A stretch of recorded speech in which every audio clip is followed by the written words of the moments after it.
Hi, if you want to watch exclusive content with hot girls that you won't watch on YouTube, namely where Naruto roasts Kushina and Mikoto and many other hot girls without restrictions, then visit my Boosty channel at the link in the description.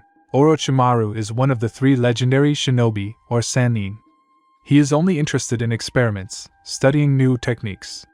He has never fallen in love, and when the scientist, fixated only on strength, doubted that he would ever be able to love anyone.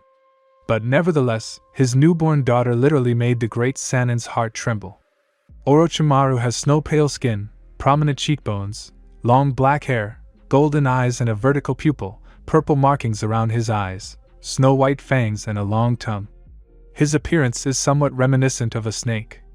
"Let's go get a drink," asked a girl of about 20, long blonde hair tied in a ponytail, rather pleasant-colored eyes, light pink lips, a purple diamond in the middle of her forehead and large bust. The girl's name was Tsunade Senju. She was on the team with Orochimaru and Jiraiya. She is also a sannin.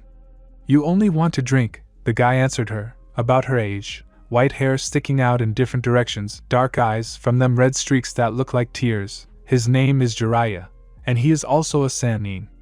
Tsunade still managed to persuade her teammates to go with her for a drink. It was almost 2 o'clock in the morning, and there was a drunk Tsunade sitting at the bar, drinking an unknown glass of sake, Jiraiya sleeping on the bar counter, and Orochimaru, although he didn't look like a person who had drunk a huge amount of alcohol. Unlike his friends, he could still think and reason soberly. "I'll go," Orochimaru barely said, his tongue twisted from the alcohol. "Stop. Hick, first walk me home. There are all sorts of perverts walking the streets," Tsunade told him, finishing her bottle. Orochimaru grimaced, but still walked her home, because he definitely didn't want to get it. Orochimaru approached the slime princess's house and, holding her by the waist, entered the house, putting the sannin on the bed so that she would not fall. The snake sannin was ready to go home, get some sleep, and continue working again. But Tsunade grabbed Orochimaru's hand and pulled him towards herself. He could not hold on and almost fell on the blonde, barely managing to lean his hands on the side of the bed. He asked, "What are you doing?" He tried to get up, but his neck was wrapped in his girlfriend's arms, and his lips were covered by the lips of Shodai's granddaughter. The sannin did not know what to do, but still responded to the kiss. Giving in to desire, 2 adults set off for the land of passion and love. The sun illuminated the land. Life in Konoha was in full swing. Shinobi came home after difficult missions, and some were just leaving for them. Children went to the academy to learn the art of shinobi, and ordinary civilians opened their shops. A ray of sun hit the sleeping Tsunade's face, her head resting on her friend's chest. Opening her eyes, she had a terrible headache. At first she didn't understand anything, turning her gaze to her peacefully sleeping teammate. Senju blushed sharply, resembling a boiled lobster. Tsunade pushed Orochimaru to the floor. Accordingly, he woke up. Having analyzed the situation, his cheeks burned. Having come to his senses, Orochimaru began to dress hastily. "So nothing happened between us, you understand?" Tsunade asked, her voice not tolerating any objections. "I agree," Orochimaru answered her, stretching the letter S in his favorite manner. A little later, he disappeared in a puff of smoke. Tsunade closed her eyes. "Oh God!" was the only thing Senju squeezed out. 2 months passed since that night. Friends did not remember the story. They did not want to. Senju was sitting in the kitchen and eating marmalade with fish. This dish did not disgust her, on the contrary, some kind of pleasure. Finishing the last pack of marmalade, Tsunade tensed up and began to scroll through the symptoms of her illness in her head. After thinking about it, it dawned on her. Toxicosis, delayed period, strange food preferences. She was pregnant. After examining her stomach with the green clot of chakra, her suspicions were confirmed. Senju was filled with conflicting feelings. He is the child's father, so let him be responsible for what he did, Tsunade said, and headed towards Orochimaru's house. After a 2-minute wait, the door opened, and a sleepy sannin appeared in front of her, in a blue t-shirt and pants of the same color. "Congratulations, Orochimaru!" Tsunade smiled and stroked her stomach, naively believing that he would understand everything himself. "WW with what?" Orochimaru asked, not paying attention to Tsunade's hand. You're going to be a father. Tsunade said in an irritated tone. Are you sure that I am the father? Yes, this is your child. If you decided that you can escape responsibility, then you. Tsunade threatened, flexing her fingers. I didn't say that I was shirking responsibility, first of all, and secondly, I'm not abandoning the child, said Orochimaru. The child is not guilty of anything, especially not that his parents are idiots. Okay, fine. Senju calmed down, turning towards the store, probably to buy marmalade for the fish. A child must be born in marriage. The scientist told the blonde when she was 3 months pregnant. That's why Tsunade and Orochimaru got married and were officially considered husband and wife. Tsunade's pregnancy was going well. Her husband was always there and protected her. After all, she was carrying his child. The snake Sannin took out of the house almost every day all the alcohol that his wife hid. She knew perfectly well that its consumption was a danger to the child's life. And she honestly tried not to drink. Mito's granddaughter understood that for her, alcohol was a pleasure, but for the child, it was poison. And when Orochimaru caught her drinking, he got very angry, giving a lecture on the harm of alcohol to the life of a child. The snake Sannin took a promise from his wife that she would not take a sip until the end of the pregnancy. He exhaled relaxedly. Only the habit of hiding alcohol remained with her. The constant changes in mood tormented everyone, but the third student got it the most. She would yell at him for some trifle, then climb up to him with kisses. Her emotional leaps defied logic.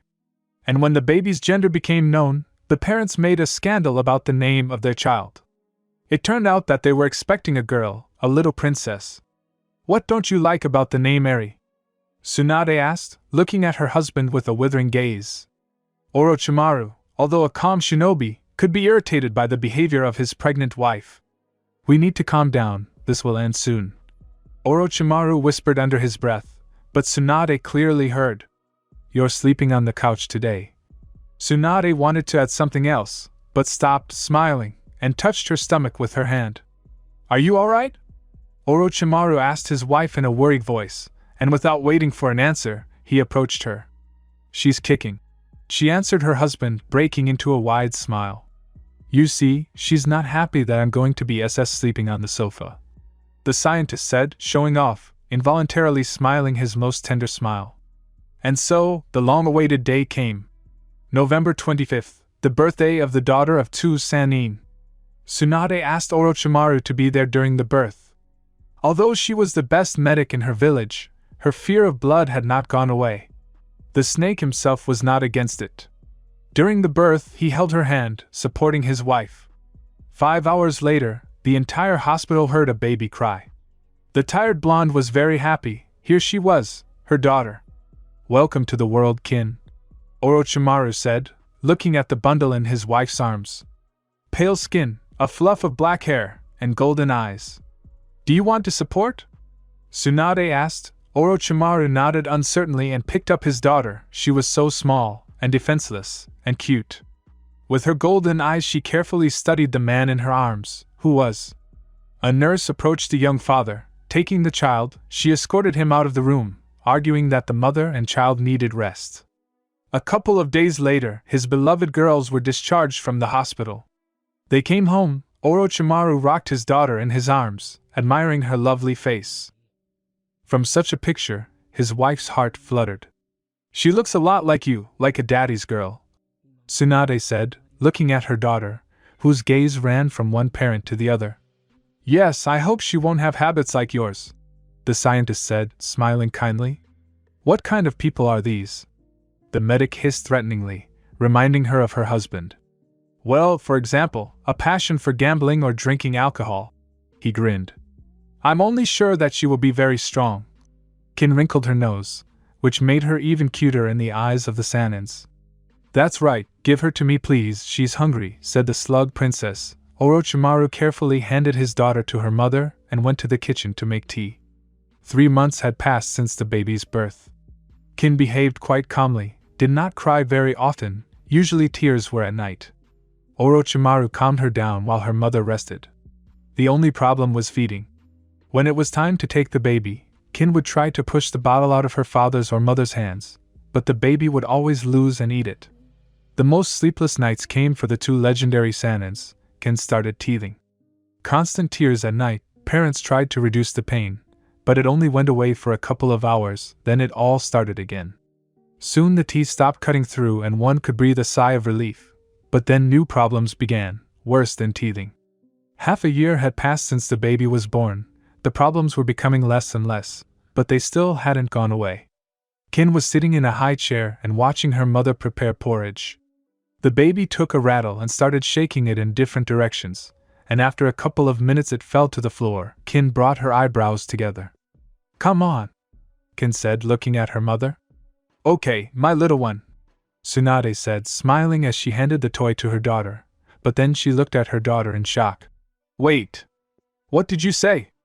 "Come on," the little girl repeated again, her small, plump hand reaching for the toy. "You said the first word. What a great girl you are," the great loser shouted. Looking into her daughter's golden eyes, she herself was already starting to puff, because of the lack of a toy, but then she got what she wanted. The door slammed and the father entered the kitchen, approached his wife and child. His wife looked at her daughter and smiled stupidly.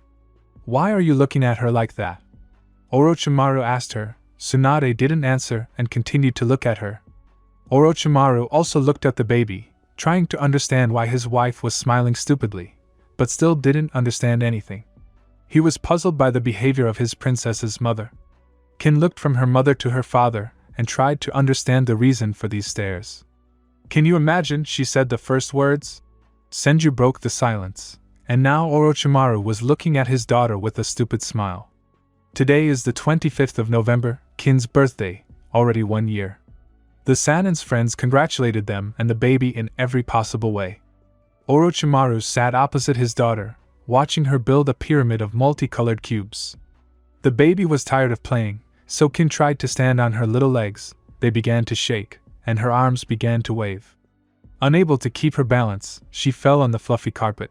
Trying not to cry from failure, she began to rub her eyes with her fists. The Sannin was touched by this picture. He approached his daughter. Kin noticed her father, calming down. She looked into her father's eyes, and he into his daughter's eyes. Each saw only boundless tenderness in each other's eyes. The daughter of the slug princess was very stubborn. She was very disappointed with her fall. Therefore, she decided to try her luck again. This time the baby found support in the form of her father's hand. Holding on to her support, she stood up on her feet and took a couple of uncertain steps. Her father watched her with undisguised tenderness. He was proud of her achievements. "Kin, she is the only person who will know the full love of a Sannin. No one could have thought that the heart of a scientist, fixated only on learning new techniques, is capable of love." Having settled in, she let go of her father's hand, walked a bit, and decided to return to Orochimaru. Turning around, the child stomped towards her father. She looked at him with a smile that was so similar to her father's smile. Kin climbed onto her parents' lap and hugged him, letting out a happy squeak. The scientist hugged his daughter back and kissed her forehead. For years have passed. Kin Senju is already 5 years old. Every day she becomes more like her father, both in appearance and in character. But she also inherited some of her mother's traits: kind, sympathetic, sometimes hot-tempered. Habits were inherited from both parents, from Orochimaru the stretching of the letter S, and from Tsunade the passion for gambling. She always lost to either her father or mother. The girl was well-read and knew the entire academy program. She knew the techniques of cloning, replacement, silent killing. Several spontaneous ones. Her waist-length black hair was either loose or tied into a high ponytail. She wore a white kimono with blue trim that had 2 commas embroidered on it, the Senju clan crest embroidered on the back, a mesh shirt underneath, dark shorts, and blue shinobi boots. The yellow circle had been shining on the ground for a long time. Konoha was already in full swing. Kin walked towards the playground. At first, she didn't want to go because Papa had gone on a mission, but promised to complete it quickly. But Mama forced her to go for a walk, arguing that it was not the time for her to read the scrolls with her father's techniques. Young Senju approached the playground.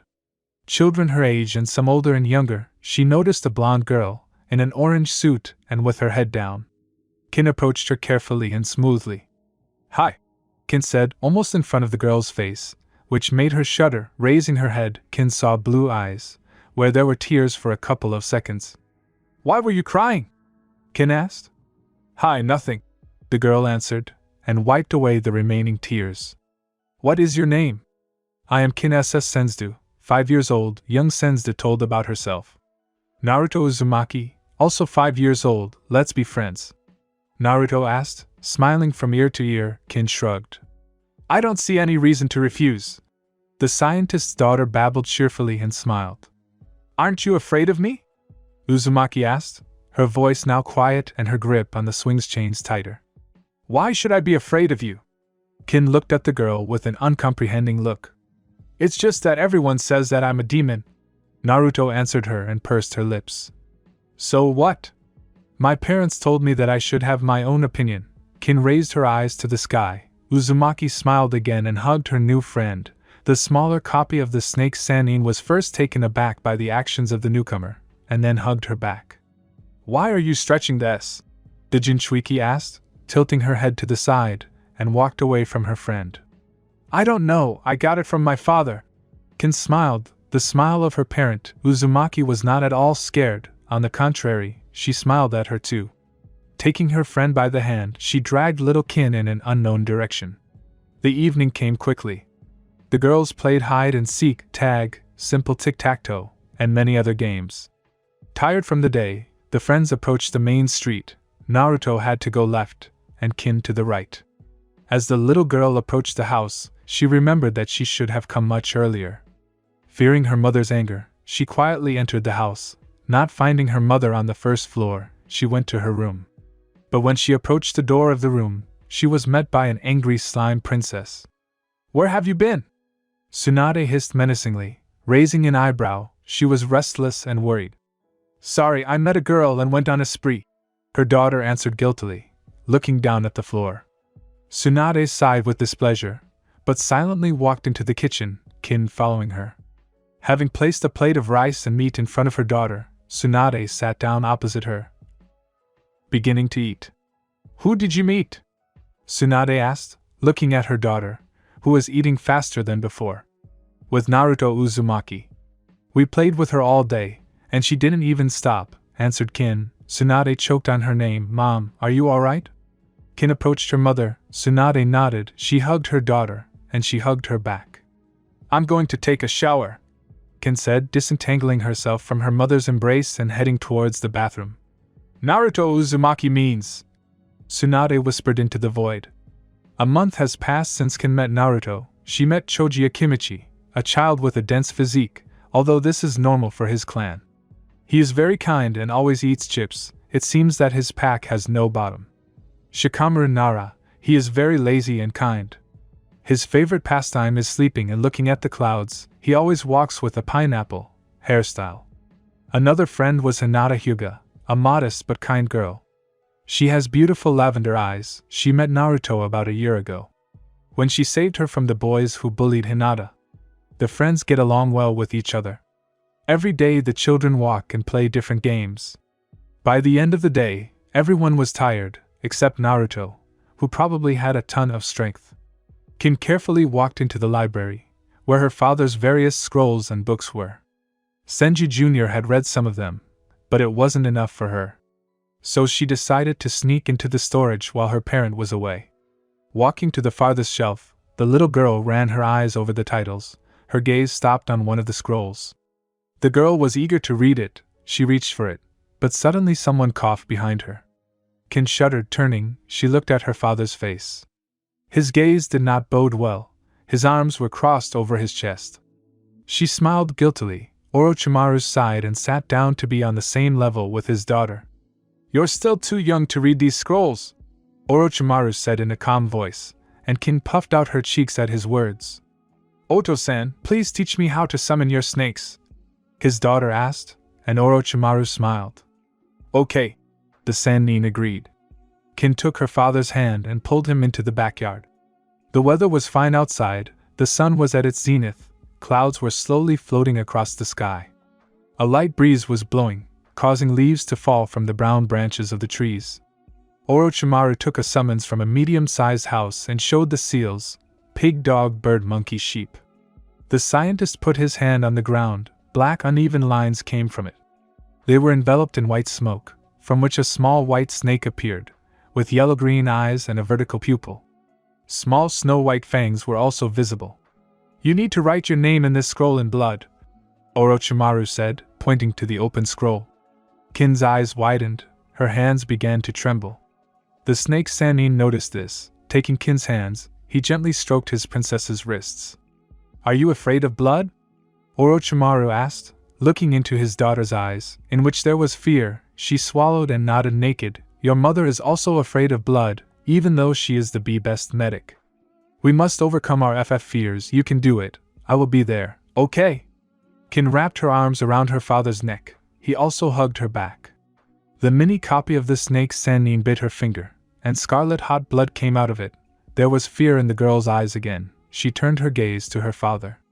"Overcome your fear," Orochimaru said. She quickly signed the contract. The blood stopped, and only a barely noticeable scratch remained. "Well done," smiled Orochimaru, and patted her on the head. She closed her eyes and broke into a smile. Repeating her father's actions, she began to wait. She really wanted to know who she had summoned. When the smoke cleared, they saw a small snake. It was emerald in color, with black, bead-like eyes starting from the head. Stripes ran along the body, alternating black and green. The snake shifted its gaze from Orochimaru to Kin, who examined every inch of the body. "Daddy, why is she so small?" asked an indignant Kin, not taking her eyes off the snake, who was also studying her. "For now it's small, but over time it will grow and be bigger."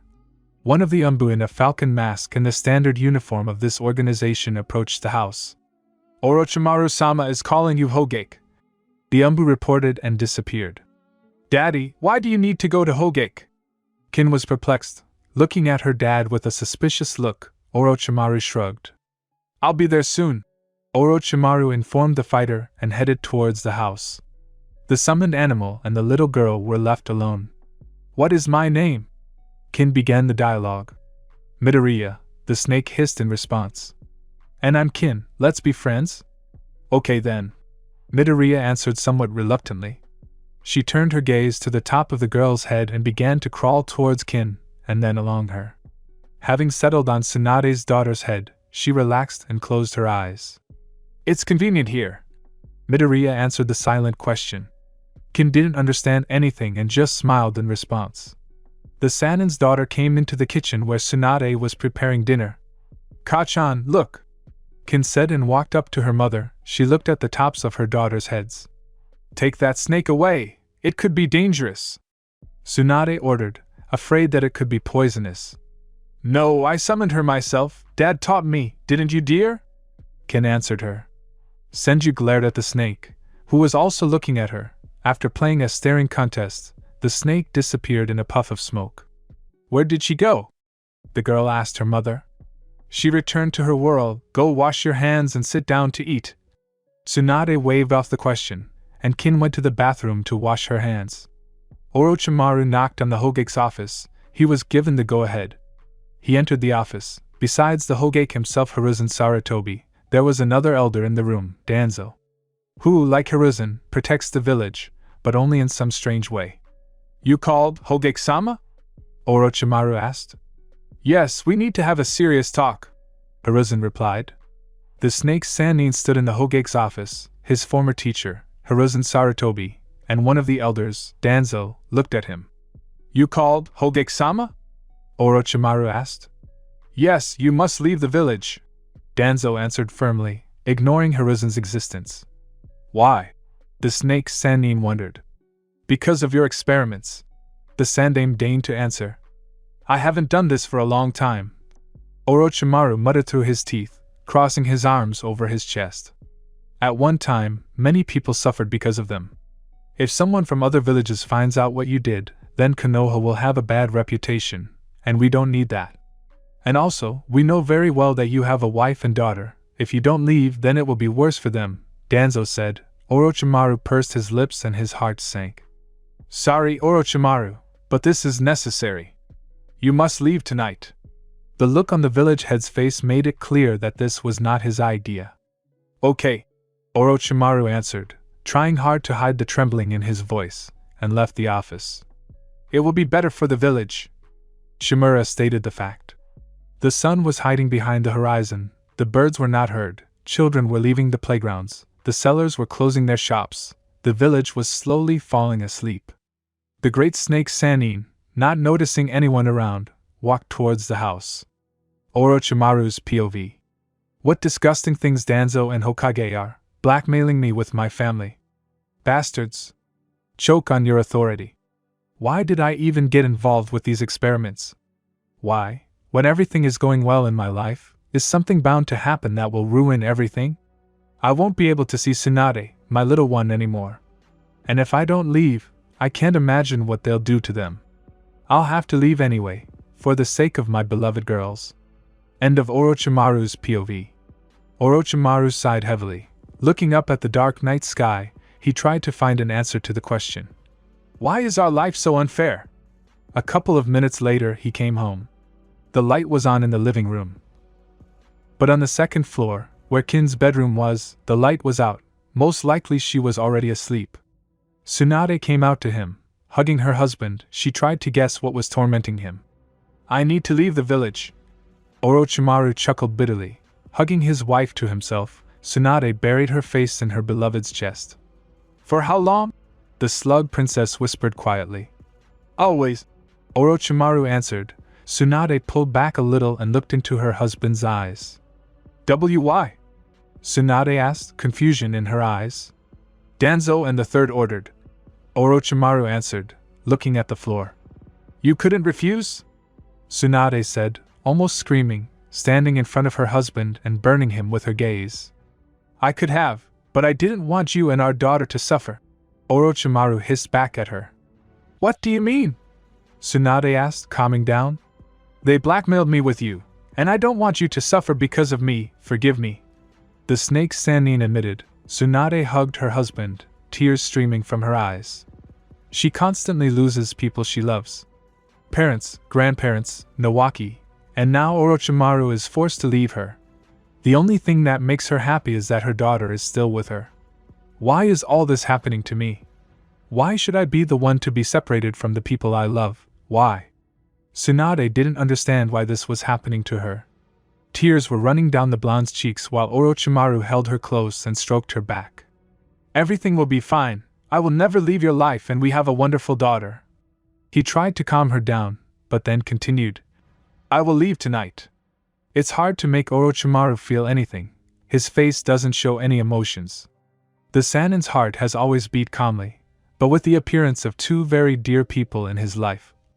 When Tsunade gave birth, when his beloved girls were discharged, when Kin was able to say her first word, when she took her first step, and many other wonderful moments, made Orochimaru himself cry.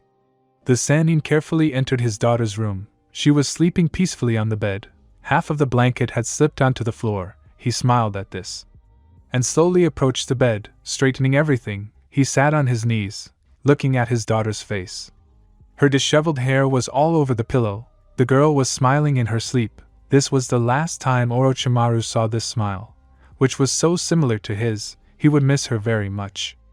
In that second, all the moments of their family life flashed before his eyes. He kissed her on the forehead, sitting like that for a couple more minutes. The scientist looked at her for the last time, and left the room. Tsunade was sitting in the kitchen, crying. Orochimaru came up behind her, and put his arm around her shoulders. Thank you, Orochimaru said in Tsunade's ear and disappeared. You too, Tsunade said into the silence, and even more hot tears rained down on the dining table. The sun woke up, the clock showed 9 o'clock in the morning. Kin went to her parents' room in a good mood to wake them up. Surprised that her father was not in the room, she decided that he had gone on a mission.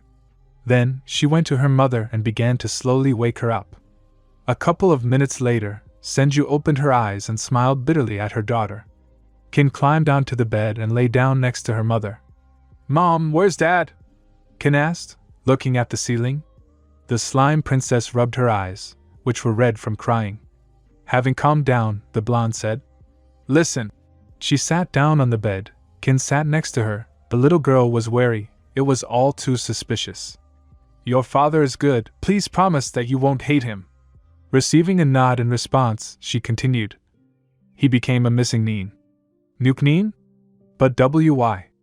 Kin clutched the blanket, hot, and her tears flowed down the girl's cheeks. Tsunade hugged her daughter, stroking her hair. The woman answered. When you get older, I'll tell you. The main thing is that you should know that Papa always loved and will love, please don't hate him.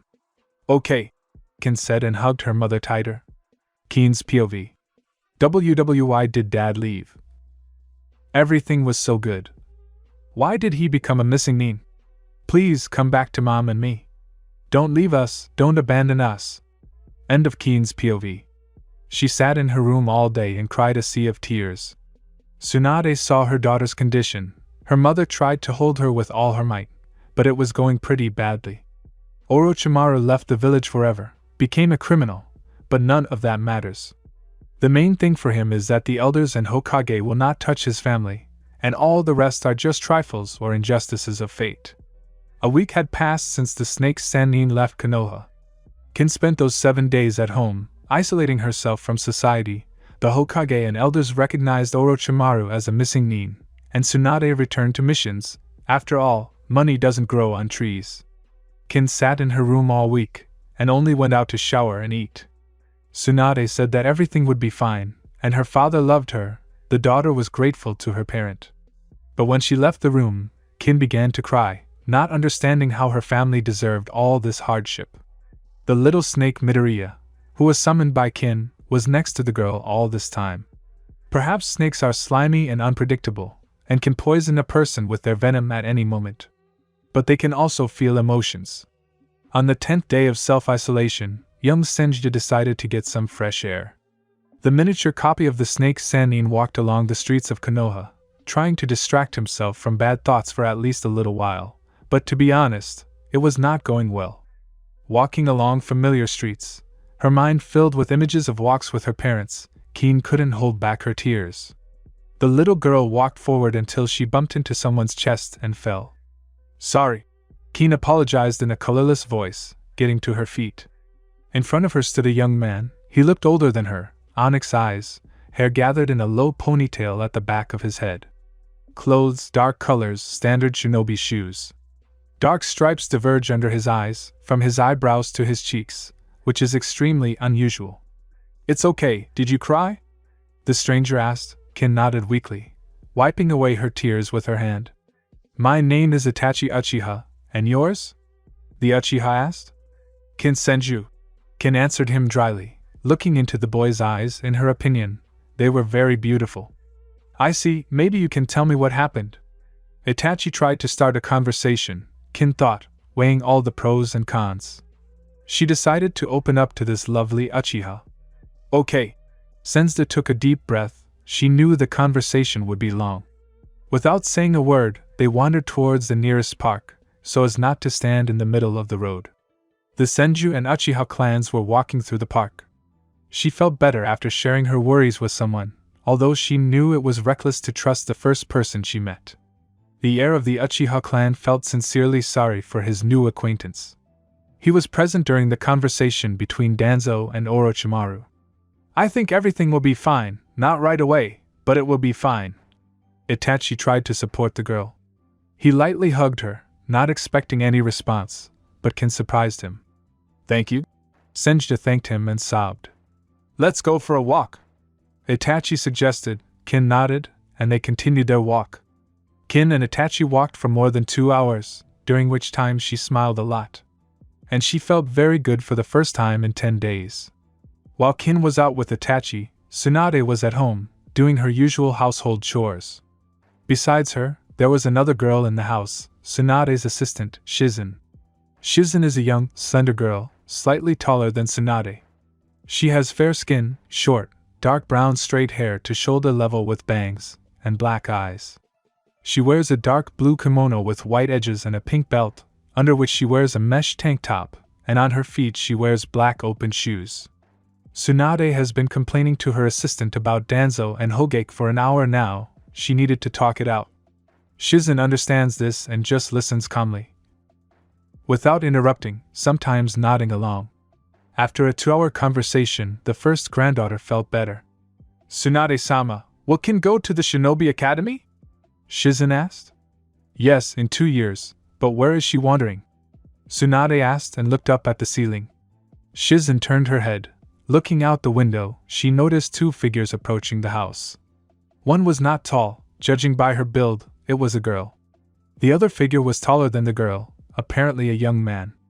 Shizen realized that the first figure was her mentor's daughter. Tsunade-sama, isn't it too early for your daughter to go out with boys? The girl asked, turning her gaze to her granddaughter Mito. Tsunade was stunned. Looking at her student skeptically, she turned her gaze to the window. Narrowing her eyes, she answered. It's still early. After a minute of waiting, the front door slammed and Kin entered the living room. She greeted her mother and Shizen. Goodbye, Tsunade-sama and Kin. Shizen said goodbye and followed her to the door. Tsunade also followed her friend to see her out. Goodbye, Kin shouted. A couple of minutes later she returned to the living room and sat down next to her daughter. Where did you go for a walk? Tsunade started the dialogue. Kin started talking about where they went for a walk, what they saw, etc. And which boy were you walking with? Tsunade suddenly asked her daughter. How do you know? Kin also asked. I saw you, so with whom? The slime princess did not back down with her questions. I was walking Itachi Uchiha. Orochimaru's daughter gave in. The elder Senju chuckled. That's how it is. I wanted to ask you if you want to learn Iri ninjutsu? Tsunade suggested. She wanted to pass on the knowledge of medicine to her daughter, Kin thought. Yes, the daughter answered and hugged her mother.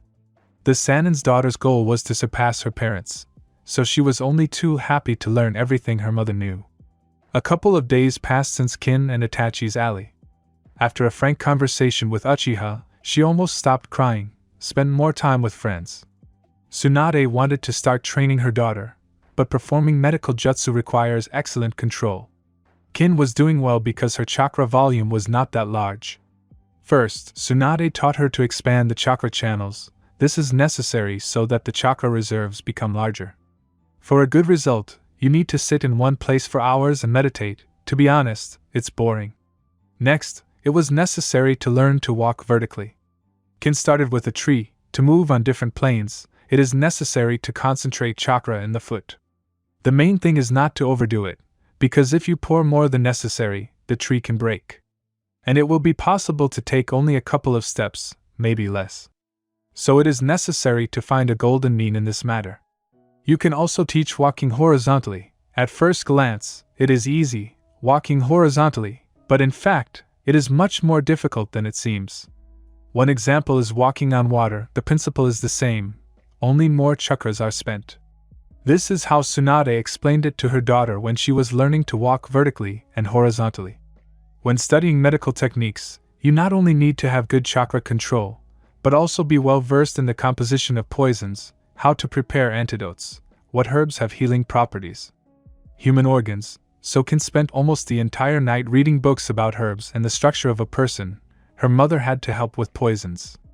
Today Tsunade Senju went on a mission and left her daughter alone. Maybe it was reckless to leave a 6-year-old daughter alone at home, but Kin was a smart girl. So the woman wasn't afraid that she would do something.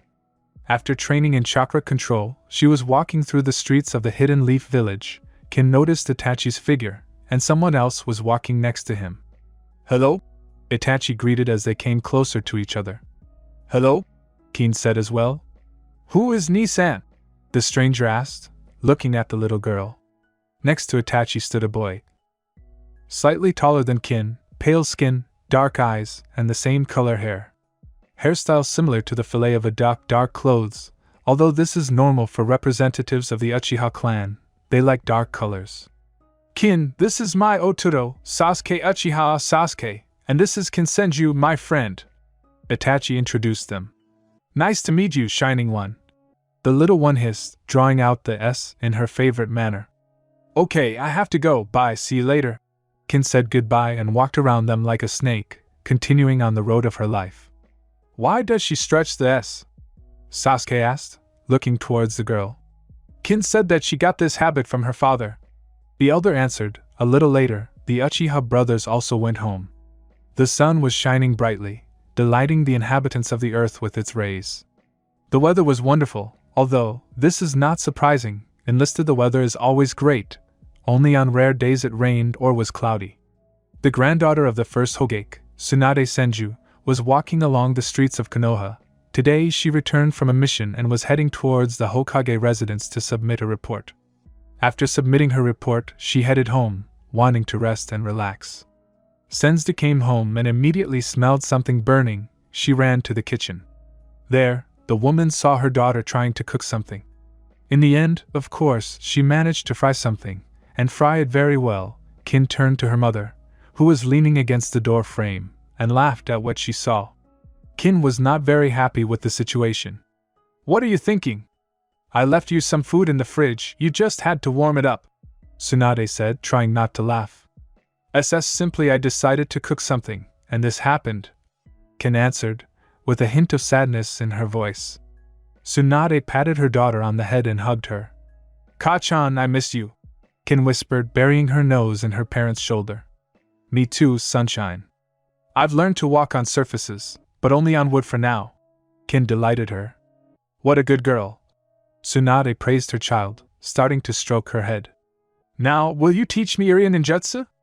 I already have good chakra control, please," Kin asked, looking into her mother's eyes. "Okay, fine. Let's just do it a little later."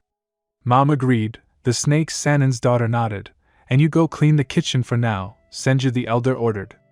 Kin looked at the stove, where there was a terrible mess, and at the poor frying pan, where there was food, although it was hard to call it food, more like black coals.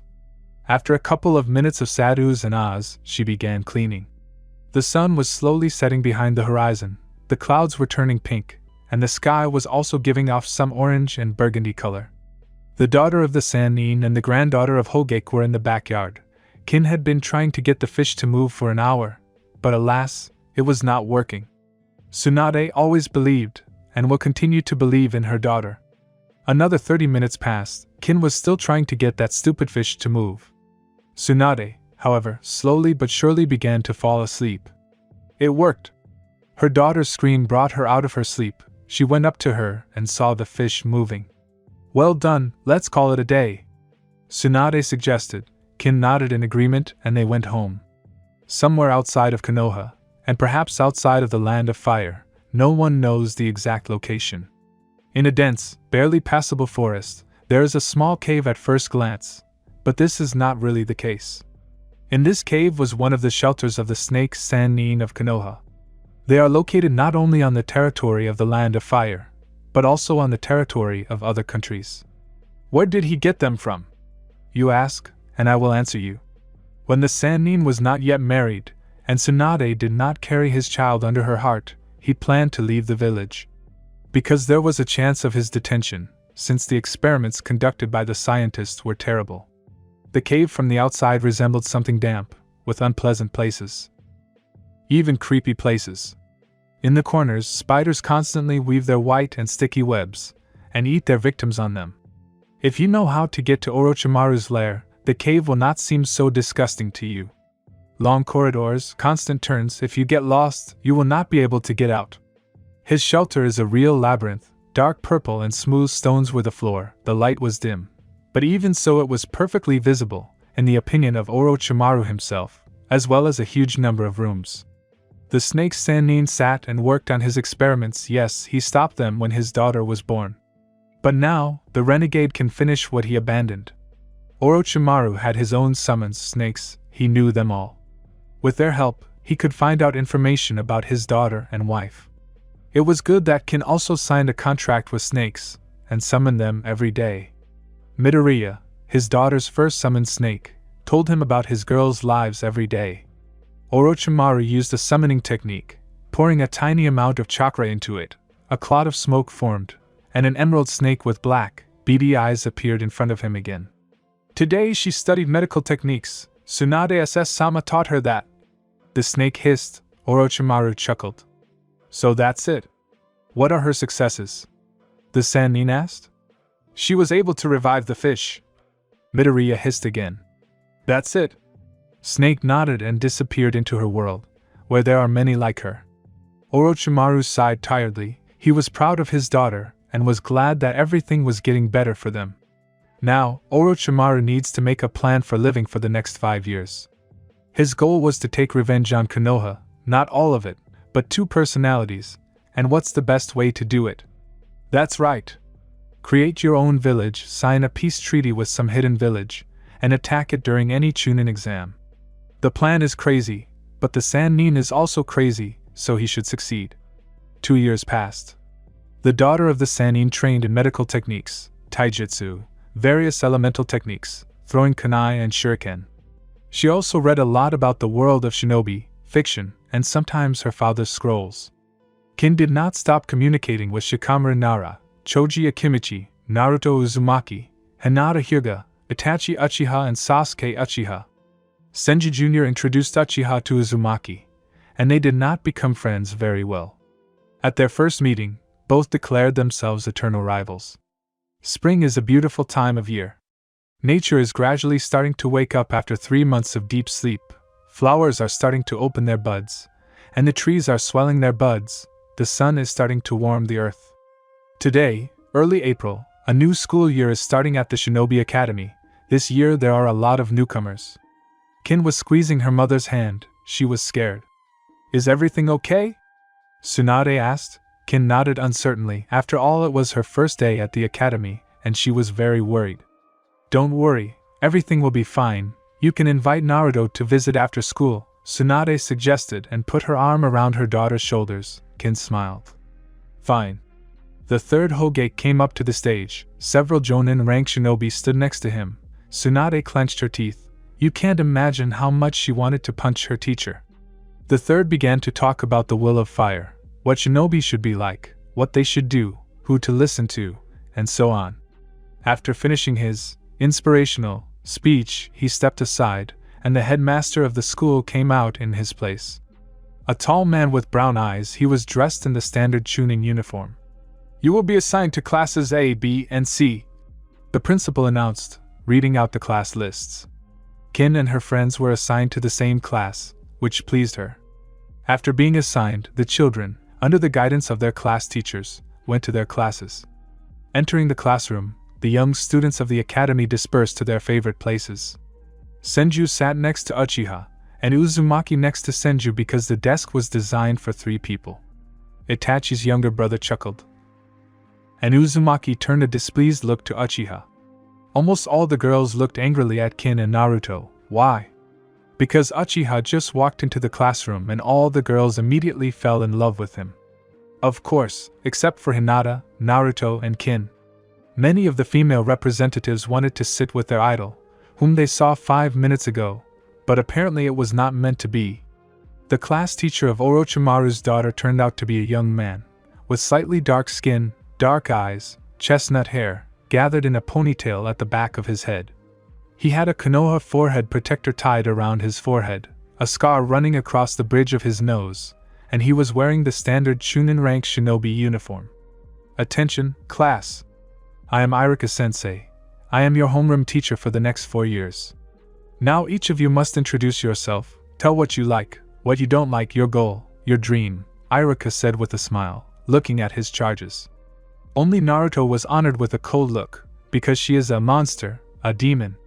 Kin and Sasuke were outraged by what she did to him, but preferred to remain silent. Everyone started talking about themselves. After a couple of minutes, it was Uzumaki, Senju, and Uchiha's turn. Naruto Uzumaki, I love ramen. I don't like it when it's brewed. My dream is to become the coolest Hokage, Dadabayo, she shouted. Kin SS Senju, I like and dislike many things. The goal is to come from my parents, the daughter of the slime princess hissed. Sasuke Uchiha, I love family and tomatoes.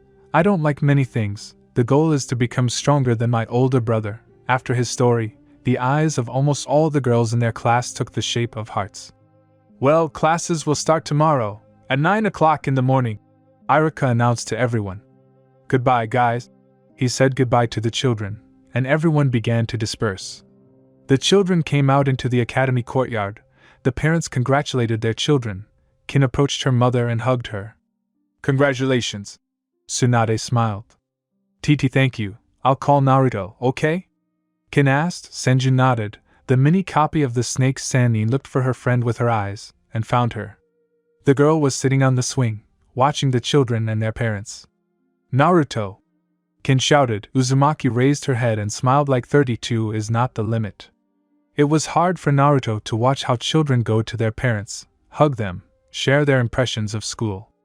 After all, she has not had them since birth, she does not know parental love, does not know what daddy's praise is, mommy's scolding. She would really like to know, who are her parents? Why did they leave her? Come to our Guyupi? Sensda asked, approaching her best friend. Will your mother be okay with it? Uzumaki asked. Kin shook her head. She took the blonde by the hand and dragged her to her mother. Senju and Uzumaki had a good evening. Tsunade knew very well about Naruto's situation. Uzumaki was the Jinchuriki of the nine-tailed demon fox. Because of this, the villagers despised her, hated her, mocked her and bullied her, poor child. The woman was glad that her daughter had her own opinion, not taking into account the opinions of others. Evening came, it was only 9 o'clock. Uzumaki was about to leave, but Tsunade stopped her. It might be dangerous in the evening, maybe you should stay, Senju suggested. Is it possible? The girl asked. Certainly. Okay then, Databeo, Naruto said and smiled. Tsunade laid out a futon in Kin's room, and after dinner the girls went to bed. A year passed. Senju Jr. was a genius, she quickly remembered everything, understood. Now, she shared first place with Sasuke in the ranking of the best students of the class. Kin was quite bored sitting in class, because she had read about it in books a long time ago. Their class was divided into people who were in the fan club of Sasuke Uchiha and haters of Sasuke Uchiha. Fun. Fangirls were always hanging around their desk. Kin often got mad about this, but did not show it. From the entire fan club, one annoying person stood out: Sakura Haruno. A clanless girl with pink hair, a large forehead and green eyes. At first, Kin was neutral towards her, until one day Sakura pissed her off.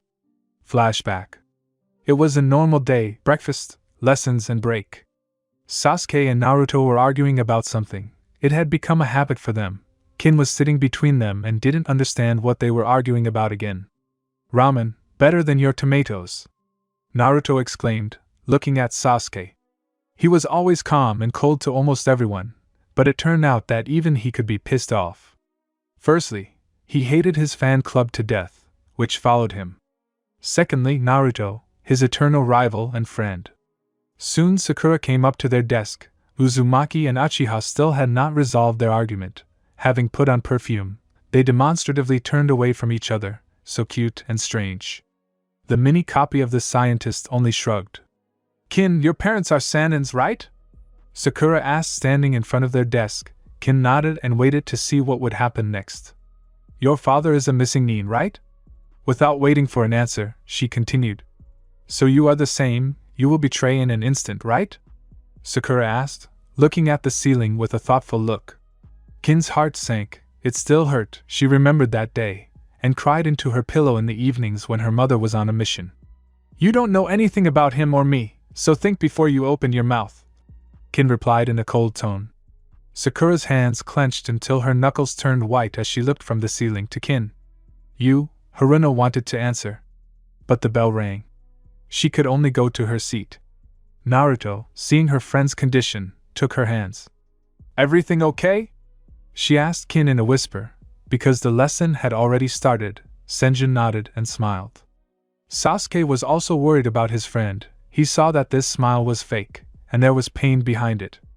End of flashback. That day, the daughter of the snake Sannin began to have a negative attitude towards Sakura. The first year at the academy was boring, just theory. True, she heard that in the second year of study they should add light techniques, such as replacement technique, illusory clones technique. And already in the third year of study there will be sparring between students. And finally, exams on the topics covered. Itachi Uchiha is a genius of the Uchiha clan, the eldest son of the head of the Fugaku clan, and captain of the Umbu. Young clanless Kunoichi are constantly hanging on him, and countless tears have been shed because of him. Some said that he was just a heartless creature who loved to break women's hearts. Of course, they said this behind the heir's back, because to his face to be afraid, but the Uchiha hears everything. He hid his emotions, wearing a mask of indifference to all living things since childhood, in order to be considered a worthy representative of the great clan. He had been friends with Kinsenju, his girlfriend, for many years. The children met when she was a baby of about 4 years old, and he was 7. Itachi felt sorry for the girl who lost her father at such an early age. Then they became friends. Not long ago, he began to experience some incomprehensible feelings for his little friend. They were similar to those he experienced for his family. But he understood that this was not it. After all, the feelings for this little girl were more reverent. They burned him from the inside, threatening to break out. After thinking about it, he made a verdict. Uchiha Itachi fell in love. The daughter of the Sannin was his walking ideal. Her jet black hair, which was so soft, he thought that you could stroke and play with it forever. The color of her eyes like pure gold. Kin was a skinny girl. Many thought that she was very weak. But later they realized that considering this girl weak was a very big mistake. She was a small copy of her father. What is her smile worth? For Itachi she was the cutest, the smallest, the most beautiful, the most adorable. The young Uchiha could talk about her forever. He won't be able to hide his feelings for her for long. Itachi is 100% sure of that. He decided that when Kin grows up, in about 3 or 4 years, he will tell her. Sitting on her bed in the lotus position and clutching a pillow with her hands, young Senju tried to understand why her heart began to speed up and her palms began to sweat when she saw one particular person. Having failed to find an answer to her question, the little girl decided to ask her mother. The slug princess's daughter came down to the first floor and sat down on the sofa next to Tsunade, who was reading something. "Kachan, can I ask you something?" Kin asked thoughtfully, looking at her mother. The parent, seeing her daughter's state, closed the book. "Of course," Tsunade answered her, smiling. "Why does your heart beat so hard when you see a person?" The Sannin grinned at her words and broke into a satisfied smile. "Mom? You're in love," Tsunade pronounced. "I fell in love?" The daughter repeated after her slowly. "I fell in love with my FF friend," Kin added in her thoughts. Senju chatted with her mother for a little while longer and then went to her room. She tried to fully comprehend what her mother had said. Kin's POV. "What's this? Does that mean I fell in love with my best friend, Itachi? What will happen if I confess? Will he stop being friends with me, or will he start to feel a sense of dislike towards me? No, I'd rather not tell him anything." End of Kin's POV. Graduation from the Shinobi Academy. Today there should be an exam in 3 parts. First, written exam. Second, throwing shurikens and kunai. And third part, demonstration of some technique from the academy. Everyone was very nervous and worried that day. Soon children, and possibly future shinobi, were let into the auditorium. The first stage began. Everyone was seated so that no one could copy anything. Passing score is 60 points, time to complete is 1 hour. Good luck to everyone. And now, let's get started, the teacher commanded, and everyone began to complete it. An hour later, everyone breathed a sigh of relief. They passed, they didn't fail. And now it's a break, a long-awaited rest. After the break, the second stage began. To pass the next exam, you need to get through at least 7 times out of 10. Everyone waited for their turn with bated breath. Iruka was genuinely surprised that Naruto was able to pass these 2 stages, because usually she was the last one both in practice and in theory. Their sensei hated the blonde with all his heart. He didn't want her to become a shinobi. "She's a demon, not a ninja," he thought. The third stage came. Naruto was very worried before it. And Kin noticed this. The little girl came up to her friend, putting her hand on her shoulder. Senju asked, "What's wrong?" "I haven't mastered the illusion clone technique, so if I come across them, I'll just fail," Uzumaki replied. Senju hugged her. "You can do it." She believed in her friend and would always believe in her. "Naruto Uzumaki," Iruka announced, frowning as he watched her enter the office. 10 minutes later the door opened again, and Naruto ran out in tears. The girl pushed everyone aside and ran away from the academy. Kin wanted to run after her, but Sasuke stopped her. "She needs to be alone," he said, frowning. She nodded. The little girl was very worried about Naruto, and wanted to find her. So she persuaded her friend to go after her. Having walked around the entire village, the children decided to stop searching. It was already evening, and their parents would be worried. After all, the Hokage and the elders would not allow her to disappear. Having said goodbye, the future shinobi went home. Kin was happy, but at the same time she felt very bad. Her first friend had failed that damn test, and now she was in an unknown place. On the other hand, Kin had become a full-fledged shinobi, which she was extremely happy about. Her mother congratulated her, rejoicing together. The daughter of the snake Sannin went to bed. Today there will be distribution into teams. It's quite exciting, to be honest. Kin was walking to the academy, and met Naruto. Well, how did she meet him? The Jinchuriki threw herself at the scientist's daughter. "I passed the exam, Dadabo!" Naruto shouted and hugged her friend tightly. "But how?" Senju was taken aback. Naruto told how it all happened, and Kin was surprised. A few minutes later, they entered the classroom. As usual, there were a bunch of girls from the Sasuke-kun fan club milling around their desk. Kin and Naruto somehow squeezed through and sat down in their seats. "How dare you sit next to Sasuke-kun?" Haruno shouted. "And what are you doing here anyway? You failed the exam," Sakura added, pointing her finger at the blonde. "I passed the exam," Uzumaki replied. The blue-eyed girl pointed to the forehead protector tied around her forehead. Everyone was in slight shock as they recovered from this news. Naruto decided to find out. "What is it about this brunette with the Sharingan that attracts them?" "Dope," Uchiha hissed, looking into the sea-colored eyes. Itachi's younger brother admitted to himself that his rival's eyes were truly beautiful. "Team, tell me. What did they see in you?" the blonde asked him, looking at the face of her eternal rival. He was cute, but not handsome, in her opinion. Suddenly, someone pushed her from behind, and even the Sasuke Uchiha fan club, or, as Sasuke himself calls them, the chickens, fell silent. "Excuse me." The boy who pushed the girl drew attention to himself, but everyone ignored him. After all, watching two enemies kiss is much more interesting. Having separated from each other, the children's cheeks turned red. Sasuke turned away. "I was supposed to kiss Sasuke-kun," Sakura shouted, and was about to hit Naruto on the head. But she sat down next to Kin, trying to catch her breath. The Jinchuriki turned white and then red, while the daughter of the snake Sannin smirked. "Forehead, I should have kissed him," the blonde shouted back. Her name was Inu Yamanaka, Haim of the Yamanaka clan. Their argument only stopped when Irika, the sensei, entered the classroom. "Sorry for being late. Children, today you will become real shinobi. A long and difficult path awaits you. Now, the teams will be distributed." So, team number 1, Yumino began to announce the list of teams. Team number 7, Uchiha Sasuke, Naruto Uzumaki and Kinsenju, mentor Kakashi Hatake. It was our hero's turn.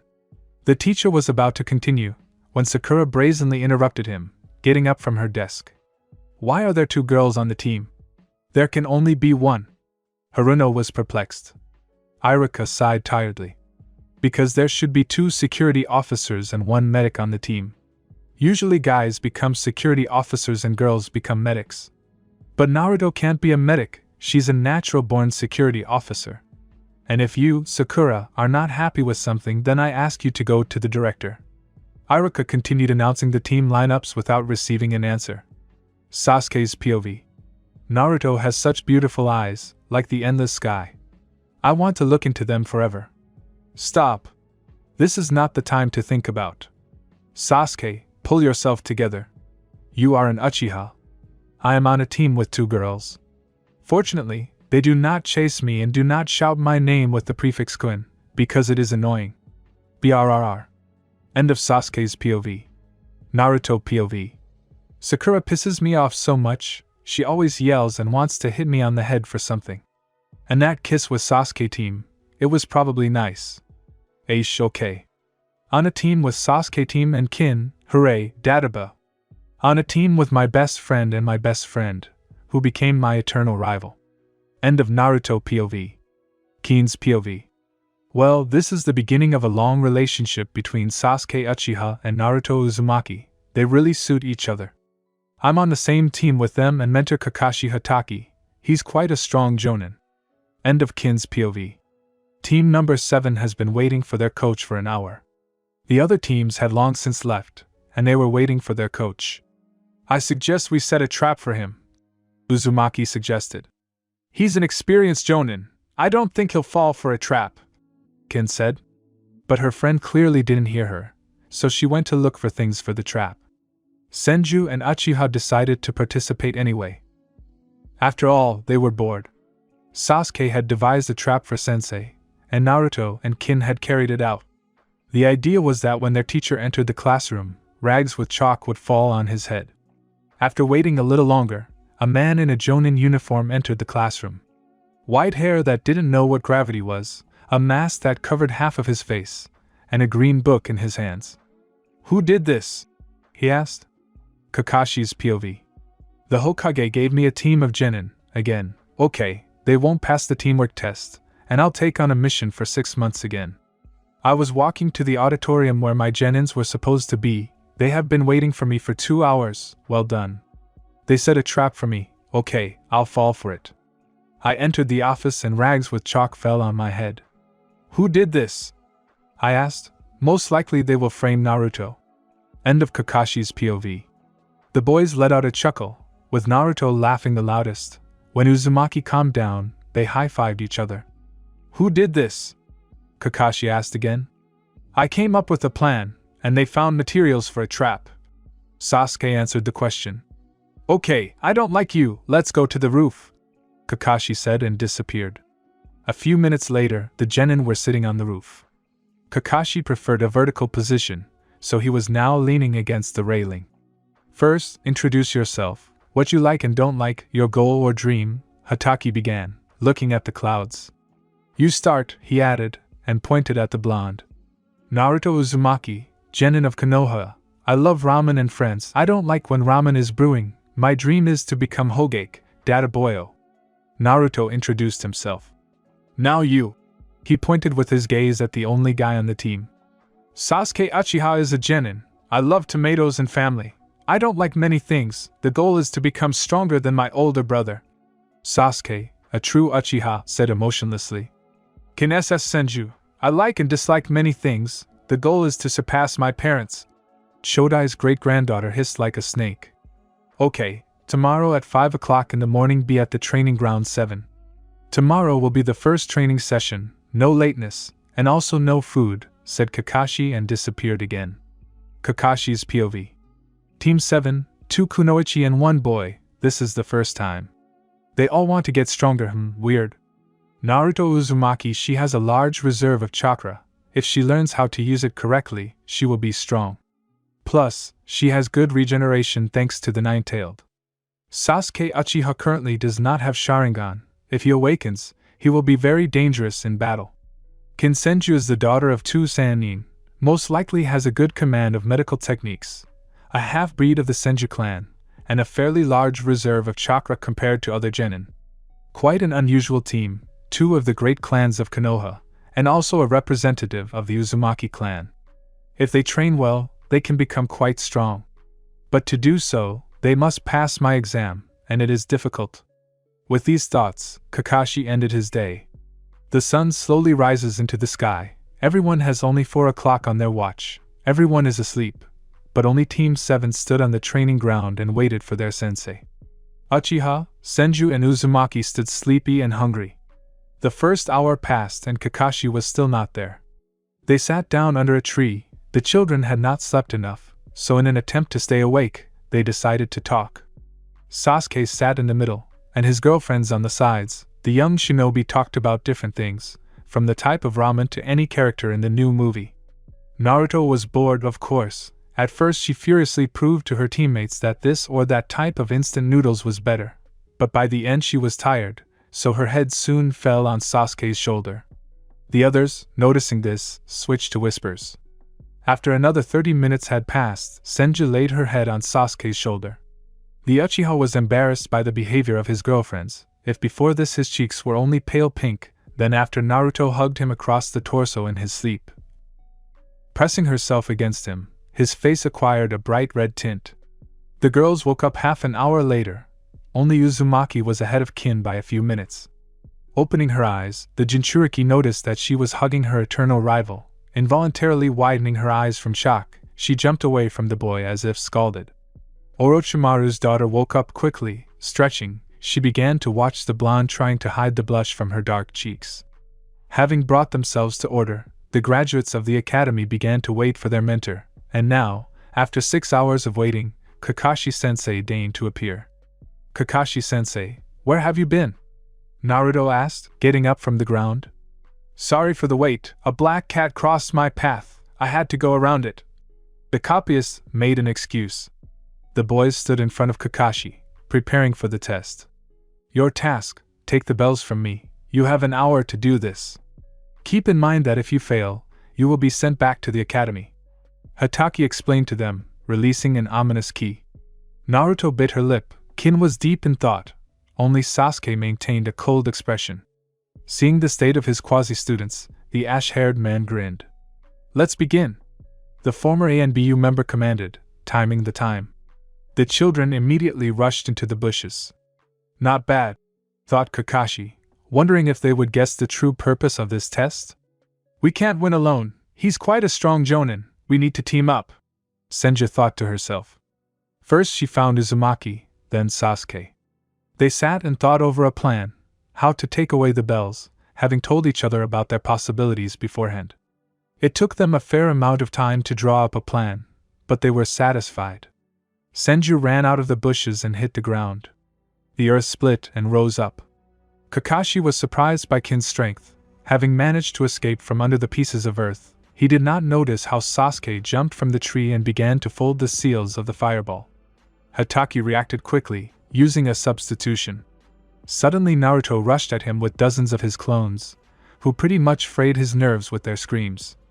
Only then the alarm rang, and the bells, as they hung on the belt of the Yandame's student, still hang, not moving. Not bad. But as you can see, I still have the bells. Therefore, as a punishment, the most useless member of your team will be tied up. And the rest of you, well, I will allow you to have lunch. But under no circumstances should you feed or untie the offender. The second attempt will be after lunch, if you want, of course. Kakashi tied Uzumaki to a pole, and gave Uchiha and Senju bento, and he himself went somewhere. Naruto swallowed, looking at her teammates eating. However, when they noticed this, the girl immediately turned away, blushing slightly. Sasuke glanced at the daughter of the Sanins, asking, "Can I?" She nodded. Ototo Itachi approached the tied blonde, took some food with chopsticks. He began to feed her. Only this problematic woman did not open her mouth. "Open your mouth," the second heir of Uchiha Ikizoku said through clenched teeth. No, Naruto demonstratively turned away, not intending to accept food from her opponent's hands. Only the boy has other plans. He forcibly turns her head, and literally shoves food into her mouth. "Chew," the brunette ordered. Naruto began to lazily move her mouth, slowly chewing the food, while Kin cut the ropes that tied her up. "Thank you," Naruto was embarrassed and sincerely didn't understand why they did that. "Why did you do that?" The blue-eyed girl decided to ask anyway. "If we want to try to defeat him again, we need P-power," Kin explained to her. Suddenly their mentor appeared in front of them. By the way, he was angry. His ki was putting pressure on everyone, making them nervous. "You," Hatake began. His tone did not bode well. The children tensed. "They passed," the copyist exclaimed triumphantly. His charges frowned. "How so?" "In the shinobi world, those who do not follow orders are considered trash. But those who betray their friends are worse than trash." The ash-haired man explained his decision. "You did everything right by untying and feeding your teammate. Therefore, I decided that you are not so hopeless. That's all for today. We will meet tomorrow at the residence, at 11 o'clock in the afternoon. Don't be late." Shaking his finger at his team, the Jonin disappeared. The guys fell into a stupor. Having recovered a little from the shock, they gave each other 5. Having rejoiced, the teammates were about to disperse, but their plans were not destined to come true. Because Naruto, taking her friends by the wrists, ran towards Ichiraku. A couple of minutes later they reached Ramanea. Senju and Uchiha decided to listen to their friend's opinion, since this person knew everything about these noodles. The eternal rivals could not help but compete in eating ramen, so now, having eaten their fill of the Jinchuriki's favorite food, they argued. Who ate more? I ate more than you, Data Boyo, Naruto excitedly argued. I'm bigger, Sasuke answered calmly, not paying attention to his rival's exclamations. Kin was tired of listening to her friends argue, and she ignored everything and simply enjoyed the taste of noodles. Who ate more? Naruto and Sasuke asked the scientist's daughter at the same time. Uzumaki and Uchiha could not always come to a common agreement, or rather, they never came to a common opinion, so it was she, their beloved friend, who was given the opportunity to resolve their conflict. Well, she hesitated, not knowing what to answer. Both. The daughter of the Sanins knew perfectly well that they would not stop and would continue to defend their opinions, which is what actually happened. After shouting at each other, the boys decided to go home. And the argument was exhausted. After all, the children had known each other for a long time. Returning home, Senju Jr. decided to make her mother happy first of all. Kachan, we passed Kakashi-sensei's test. Well done. The woman patted her daughter on the head. The parent and her child were heading to the kitchen to have dinner and share their impressions of the day. At the agreed time, the team stood at the residence, waiting for their eternally late sensei. When he arrived, Naruto gave him a gloomy look. Her friend tried to dissuade her from screaming. Having apologized to the students, Hataki headed to the Sandame's office. The children walked behind, quietly wondering, what mission will the Hokage give them? You should have seen Uzumaki's face when Sarutobi, or rather the third, told them their first, difficult mission to catch the Fire Daimyo's wife's cat. Stopped by Sasuke's frown, Naruto swallowed all her indignation. Taking a photo of the escaped cat, they went to the clearing where they had last seen the fugitive. Upon arrival, the children and their mentor split up. Kin summoned her favorite snake, Midoriya, to find the missing item. Kin-chan, did something happen? The summoned one asked. Midoriya had grown noticeably since their last meeting. Yes, can you please find the cat? The snake didn't agree right away, but it crawled to look for the cat. A few minutes later, the cat's roar was heard throughout the clearing, and everyone except Kakashi came running. An interesting picture appeared before the guys, a green snake, wrapping itself around the body of a white, fluffy cat. The latter was nervous. It wasn't every day that a snake wrapped itself around its body. Naruto swallowed nervously. For some reason she imagined herself in the poor animal's place. Is that her? Sasuke asked. Kin nodded affirmatively. Senju approached the animals, crouched down next to them. She heard the Uchiha's voice. Be careful. The snake might be poisonous. Not paying due attention to his warning, the girl asked Midoriya to let the poor cat go. The snake fulfilled the request, received gratitude and a promise of a quick summoning, and disappeared. The girl picked up the bewildered animal in her arms. Everything, said Kin, noticing the approaching mentor. How did you manage to get rid of the snake? Naruto asked, coming closer. I summoned her, Kin answered the question. Naruto still didn't understand. I used the summoning technique, Senju explained. Uzumaki nodded. Arriving at the residence, the first thing they did was give Tora to the mistress who had squeezed the poor thing half to death. Then, having reported to the Hokage about the mission they had accomplished, they said goodbye and each went home. Kin and Sasuke walked Naruto home. They only walked together because they lived in the same direction. It was early October, but Konoha was still warm. Do you know when Naruto's birthday is? Sasuke interrupted the silence. On October 10th, but she stopped celebrating it about 6 years ago. Kin answered, looking sad. But we still have to congratulate her. I agree. Kin agreed with him, and that was where they ended. Today was October 10th, 12 years since the Kyuubi's attack on Konoha. 12 years since the death of Yondaime and his wife. 12 years since Naruto Uzumaki's birthday. Many grieved, ignored, went on a drinking binge, suffered, cried. All the residents will never forget that ill-fated day. Trying to ease their pain, adults began to mock the demon. Naruto, realizing that it was on her birthday that they mocked her more cruelly, stopped celebrating it. This year everything would have been as usual. Only her friends decided to disrupt her plans and celebrate her birthday, a friend after all. And now, walking to her house, Sasuke was actively arguing with Kin. Yes, you heard right, Sasuke was arguing with someone other than Naruto. Why me? Go away, you girls have plenty of topics for conversation, the brunette was indignant. Go away! Senju did not back down. After arguing for another 5 minutes, they parted ways. Sasuke went to Uzumaki's house to decorate her apartment, and Kin went to get a gift. Flashback. Young Senju and Uchiha were sitting by the pond, which was in the park, puzzled over a gift for their beloved friend. Already in the park and thought about what to give their friend, whose birthday is tomorrow. Sasuke wanted to hit his head on the nearest pole. The only thing that stopped him was that he was an Uchiha. The second heir wandered around the village in search of his beloved Ototo. Passing by the park, for some reason he wanted to take a walk there. After walking several alleys, he came across his lost brother, who was sitting next to her. His heart sank, his eyebrows furrowed. Are they on a date? Flashed through the head of the older brunette.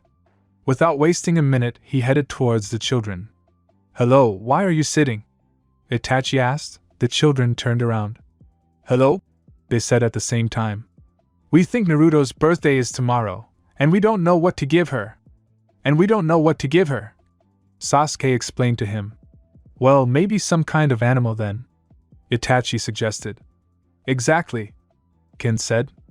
Okay, and I-san will go to the pet store, bye.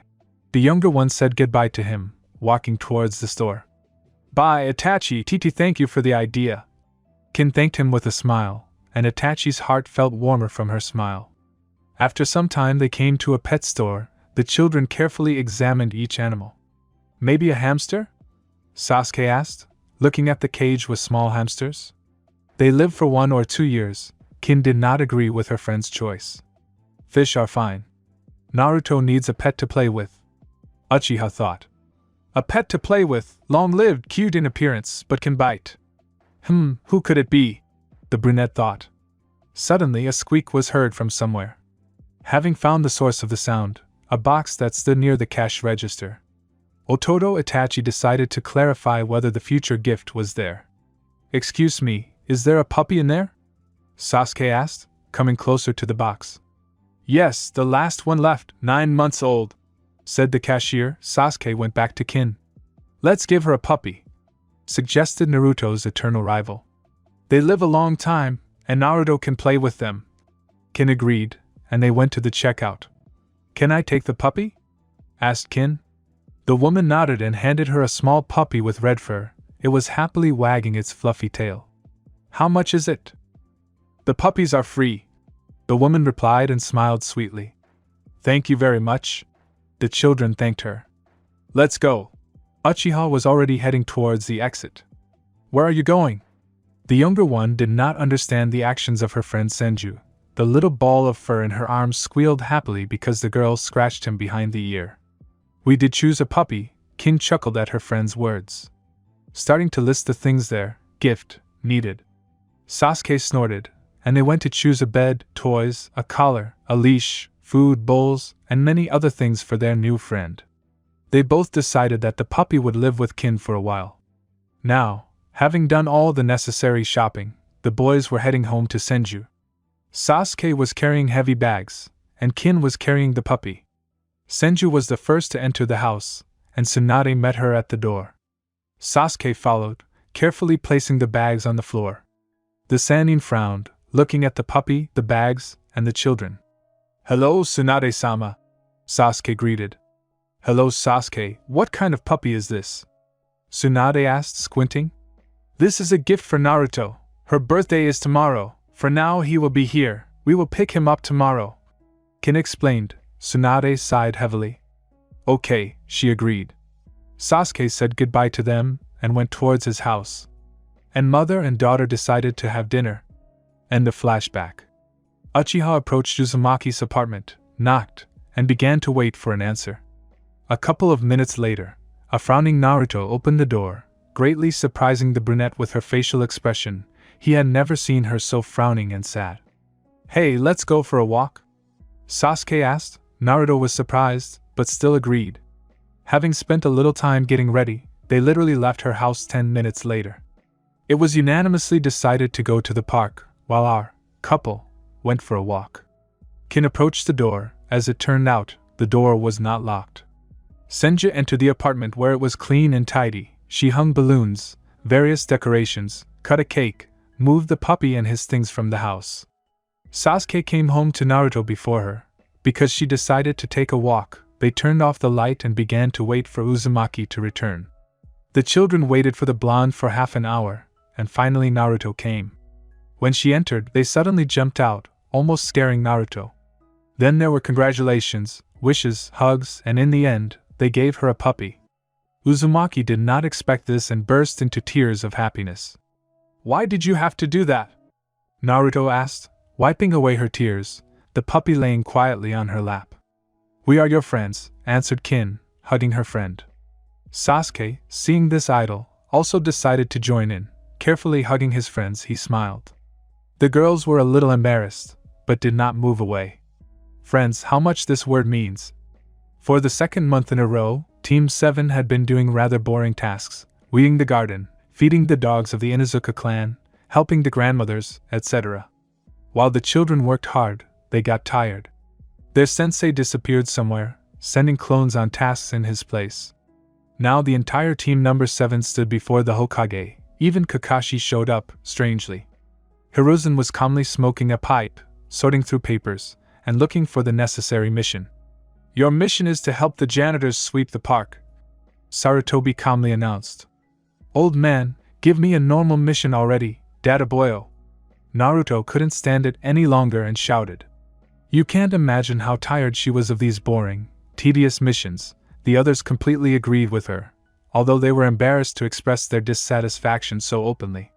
The third one turned his gaze to their sensei, who was standing behind him. Kakashi nodded. "Okay, here's a C-rank mission for you." Sandaime gave in, and began shuffling through the papers again. I think this will suit you. Your task, escort the famous architect and bridge builder, Tsunade-san, to the land of waves. Tsunade-san, come in." At that moment, a rather elderly man burst into the office. Their customer reeked of it from a meter away. They wanted to immediately pinch their noses with their fingers. But, remembering that they were shinobi, the children stopped. Kakashi looked at this bridge builder skeptically. He was wearing a V-neck shirt with short sleeves, an obi belt, pants, and a pair of sandals. He also wore a towel around his neck and a pointed cap on his head. "These are your escorts, team number 7. The old man introduced them. "These will protect me? They don't even look like shinobi, especially the one with the ponytails," Tsunade grumbled. Uzumaki looked around and realized that she was the only one with ponytails. Naruto wanted to tell him something, but Sasuke covered her mouth with his hand, stopping her.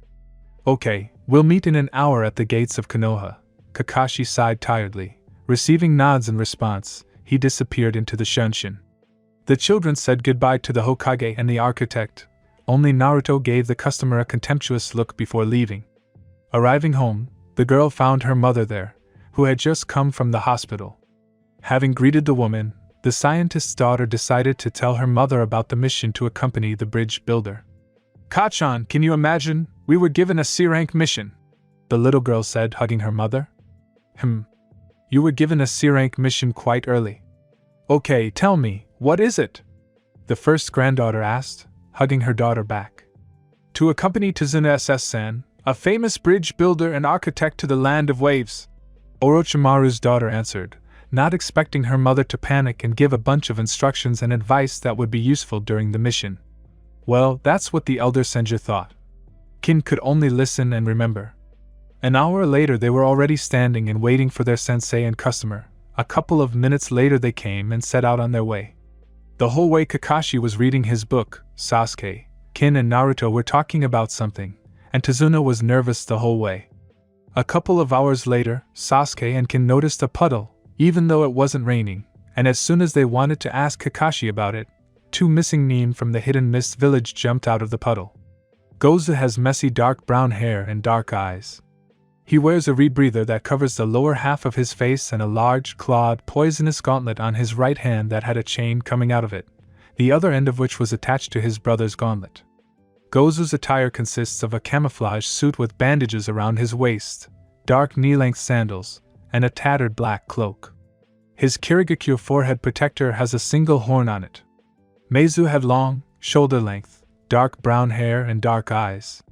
He wore a respirator that covered the lower half of his face and a large poisonous glove with claws on his left hand, from which a chain came out, the other end of which was attached to his brother's glove. He wore a camouflage suit with bandages around his waist, dark knee-length sandals, and several pouches around his waist.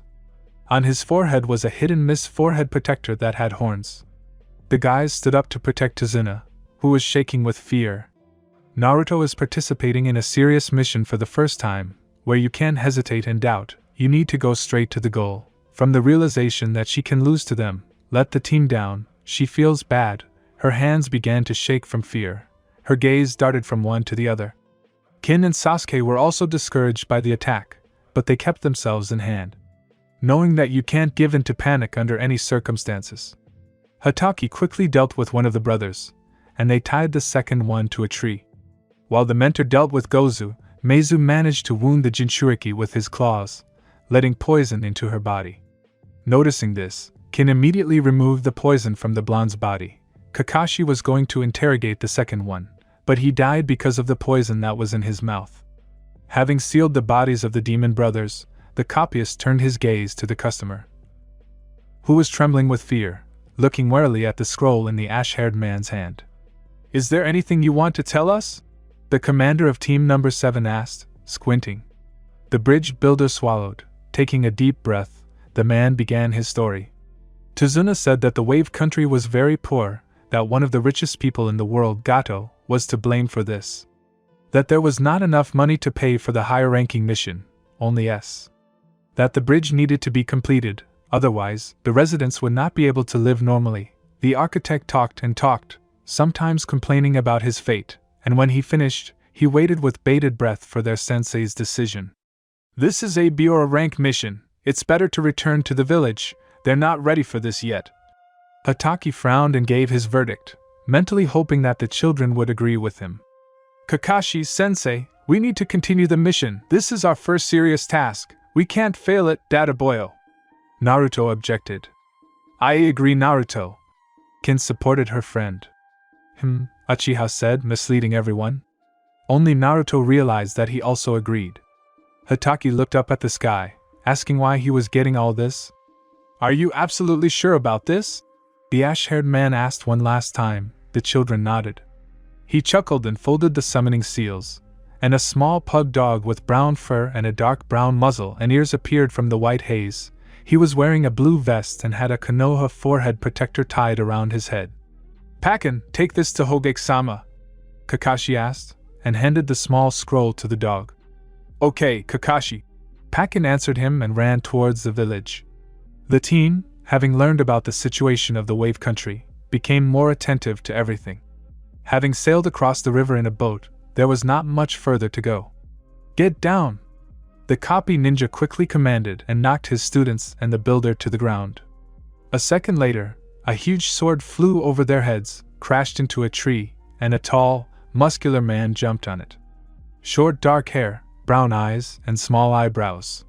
His body was bandaged, and a hidden mist village forehead protector was tied to his forehead. The swordsman had an open chest, covered by a belt, and a kubikuri bocho hanging on his back. He also wore baggy pants with the typical Kirigakure striped pattern, dark arm guards that reached his elbows, and matching leg warmers. "Zabuza Momochi, one of the 7 swordsmen of the mist," Kakashi said, looking at him. "Kakashi Hatake, the copy ninja." "What an honor," Zabuza chuckled, "give the builder back the good way." "No," Kakashi answered and began to lift the protector that was on his eye. "You are protecting the builder. We are not getting into a fight," Kakashi commanded. He lifted the protector. In his right eye a Sharingan with 3 tomo was burning. Uchiha looked at the sensei's eye in shock. He could not understand where Kakashi had the Uchiha clan jutsu from. "Sharingan," Uchiha said quietly, hoping that no one would hear him. "Sharingan what?" asked Uzumaki, who finally heard the Uchiha. "Sharingan is a clan jutsu of the Uchiha clan, capable of seeing the enemy's next steps," Senju answered for the Uchiha. "Do not engage in combat. Protect Tsuna-sama." The former Anbushnik commanded and entered into combat with the swordsman. The team stood in combat readiness next to the customer. Instantly the whole area was covered in thick fog and nothing could be seen. Zabuza wanted to quickly deal with Hataki and kill his victims like the others. But not this time. Kakashi was able to dodge the attack. Momochi was surprised by this. "It will be fun to fight with you," the swordsman said with a grin. Kakashi copied all of his opponent's actions. Soon they were on the water and using Suetun techniques. Zabuza was able to trap the copy ninja in a water prison. "Sasuke, we need to save Kakashi-sensei immediately," shouted Uzumaki, who could barely see what was happening on the water. "Yes, Kin, stay with Tazen-sama," Sasuke commanded. Kin nodded. Naruto and Sasuke quickly came up with a plan of action. Hataki was very worried about his students and could not figure out how to get out of the trap. He had 2 or 3 minutes of oxygen left. A single shuriken flew at the swordsman, which he was able to catch with ease. "Are your students really capable of this, Kakashi?" Zabuza asked and laughed loudly. His laughter was interrupted by a flying shuriken. Another shuriken hid behind the first one. Ghost Shuriken Jutsu, Zabuza thought and jumped. A barely noticeable grin appeared on Sasuke's face. The shuriken behind him turned into Naruto. "Take that!" she shouted and threw a kunai at him. Kakashi and Zabuza looked at her in surprise. A second later the kunai almost touched the swordsman's shoulder, but he moved his hands away and now Kakashi could continue the fight again. This angered the swordsman and he spun the shuriken to throw it at Naruto. "You're finished," Zabuza said through his teeth. Naruto was scared, but the shuriken stopped Kakashi with one hand, and Uzumaki fell into the water, but emerged a second later. "An excellent plan, Naruto, you've learned a lot," the copyist praised her. Naruto giggled contentedly. Zabuza pressed the shuriken harder on Kakashi's hands. He pushed up sharply and the shuriken flew into the sky. Momochi jumped away from Kakashi, and he did the same. "Ushi saru yu eni I torai ushi uma, torai na torai ema, tora mi ushi ji mi I itsu ji eni," said Zabuza and began to fold the seals. Kakashi said the same. After repeating this pattern a few more times, the water began to tremble violently. "Element Suetun." "Water dragon," said both, and from the water appeared 2 huge water dragons. And began a fight, from which there were not big splashes. Kakashi and Zabuza held each other. The dragons disappeared and both jumped back. Kakashi began to imitate all of Zabuza's actions and was able to read his thoughts. Kakashi used the whirlpool technique, and the swordsman was carried on the water through the forest. The water went a few meters and retreated. Zabuza's body crashed into a tree. Hataki found himself next to a tree and threw a kunai at the swordsman so that he would not run away. "You're finished, Zabuza," Kakashi said in a cold tone and looked at him. 2 shinbans flew at Momochi's neck, and an umbu of the Hidden Mist village appeared next to him. He was a young man of about 16 to 18 years old, wearing a dark green kimono, a white mask hiding his face, and 2 long strands of hair hanging over his face. "Thank you for defeating Zabuza. I will take him with your permission. The body holds many secrets that are better not known to others," said the umbu and lifted the body. "Can I check your pulse?" Kakashi asked. The chakra of this umbu had appeared unexpectedly, and it was making him a little nervous. "Yes," the ambushnik agreed. Kakashi jumped down from the tree and checked for a pulse, and there was none. After that, the young man and the swordsman's body disappeared from sight. Kakashi's team and the customer ran up to him. A few seconds later, Hataki fainted. Kin ran up to him and ran her hand with green chakra across his forehead. "Well, how is it?" Uzumaki asked worriedly. "He has chakra depletion. We need to wait until it recovers." Sensei gave her verdict. "Tazuna-sama, is it far to your house?" Sasuke asked. "No, very close," he answered with a trembling voice and took Kakashi in his arms. And they moved towards Tazuna's house. Commentary on Chapter 9 Part 10 Soon the team and the customer reached Tazuna's house. They were met by his daughter, whose name is Tsunami. She has long blue hair and black eyes. She wears a pink shirt with short sleeves, and the collar is painted red. She also wears a long blue skirt. Kakashi was given a room on the second floor, and the boys were given a room next door. After a long journey, the boys immediately fell asleep. The team slept until almost 12 o'clock in the afternoon. The half-breed of the Senju clan was the first to get up. She left the room to help Tsunade. Before the day off, she let out a laugh into her fist so as not to wake up her teammates. About 20 minutes after Kin woke up, Uchiha woke up. He felt a weight on his chest and looked at the light crown that was lying on his chest. Naruto hugged Sasuke all over, not allowing him to move his body's limbs in any way. A blush came to his cheeks. Unable to resist, Uchiha ran his hand through Naruto's hair, and God, how soft it was. Uzumaki began to wake up. Sasuke noticed this and pretended to be asleep.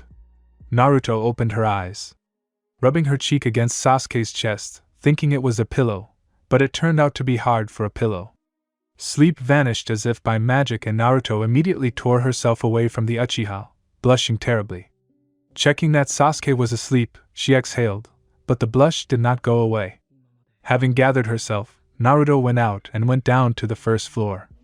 Kin and Tsunade were already setting the table. Uzumaki stared at Kin, whose long hair was tied up in a messy bun, and some strands fell on her face. It was the first time she saw her friend with a bun, and was surprised by it. A few minutes later, Sasuke came down to the kitchen. Naruto turned away and blushed when he saw him. Uchiha also turned away and tried to hide his blush. When Tsunade and Kin finally set the table, everyone started eating breakfast. Senju finished first, cleaned up after herself and thanked Tsunade, then headed to Kakashi. Uchiha and Uzumaki followed her example and headed to the second floor. As they both entered the room, Kin scanned him with a blob of green light. "What's wrong with him?" Uchiha asked and leaned against the wall. "Everything is fine, Chakra is exhausted. He is resting now, but he should wake up in a couple of hours," Kin concluded. A couple of hours later, Kakashi actually woke up. After eating, he announced evening training. The sun had almost set behind the horizon. The blue sky had acquired something resembling an orange color, the clouds had become pinkish. The grass was slowly swaying in the wind. Having reached the clearing where there were 3 tall pines. "The essence of the training is to walk on a tree," said the ash-haired one, and stood close to the tree, and easily climbed a couple of steps up the tree trunk. Uzumaki was in complete shock at what their sensei did. Sasuke and Kin stood a step further than her and kept a calm face. "To do this, you need to get chakra into your feet and walk on the tree. Your training will be finished when you reach the top of the tree. Here is a kunai, mark the last step with it." Kakashi explained and handed them a kunai. "You can begin," added Hatake, and went to read his book. "I'll do it faster than you, Dadabao," Naruto shouted and went towards the tree. She directed chakra into her foot and was ready to conquer the tree. As soon as her foot touched the tree, Uzumaki fell. Uchiha let out a laugh and walked proudly towards the nearby tree. But he was better than Uzumaki, because he managed to take 2 steps, but still fell. "Kin, did you succeed?" Naruto asked and shook herself off from the fall. "Where are you?" Uzumaki asked again when she turned her head, but did not see her friend. "I'm here!" Kin shouted, crossing her arms over her chest and leaning against the tree trunk. Sasuke and Naruto raised their heads. Uzumaki slightly opened her mouth in surprise, but immediately turned her gaze to the Uchiha. "Then I'll be second," Naruto said with a smile on her face and ran up the tree. Sasuke frowned, but followed Naruto's example and ran too. Kakashi basically assumed that Kin would cope first, since she already uses medical techniques, and for their use, perfect chakra control is needed. Senju clearly remembers how she suffered when she tried to walk on a tree. They don't look at her exact chakra reserve compared to others, but she had to sweat for a couple of days. On other surfaces it was already better. Kin climbed down from the tree and watched as her friends competed with each other. From another defeat, Naruto lost her head and confidently walked towards Kin and stood almost close. "How did you do that?" Naruto asked, looking straight into Senju's eyes. "Yes, how?" Sasuke asked, approaching Naruto. The latter jerked and moved away. Kin explained how to do it. Uchiha understood the first time and proudly walked to the tree. Uzumaki snorted and continued listening to Senya. A couple of minutes later, Uzumaki also went to the tree. A couple of hours later, the former Anbu closed the book, drawing others to him. Training is over for today, Kakashi announced. Kin stood up from the grass where she had been sitting for a couple of hours. Naruto and Sasuke were breathing heavily. Kakashi-sensei, can I please have a little more? Naruto asked in a pleading tone. Okay, they should be in the house in the evening, said Hitaki, and headed towards the house, followed by Senju. The sun had already set behind the horizon. Little by little, stars appeared in the sky. Kakashi-sensei, maybe we should go get them? Kin asked, looking out the window. As soon as Kin asked this, 2 exhausted genin came into the house, all covered in bruises and scratches. So how did it turn out? Kin asked, looking at her teammates. Halved, Naruto proclaimed triumphantly. We'll continue tomorrow, Sasuke said in a calm tone. Well, that's all for today, you can rest, Kakashi said through a smile. Exhausted, Naruto and Sasuke headed to the second floor, just to get a couple of hours of sleep before dinner. Comment to Part 10. Is this a new chapter? Unexpected. Sorry for the long wait for the sequel. Part 11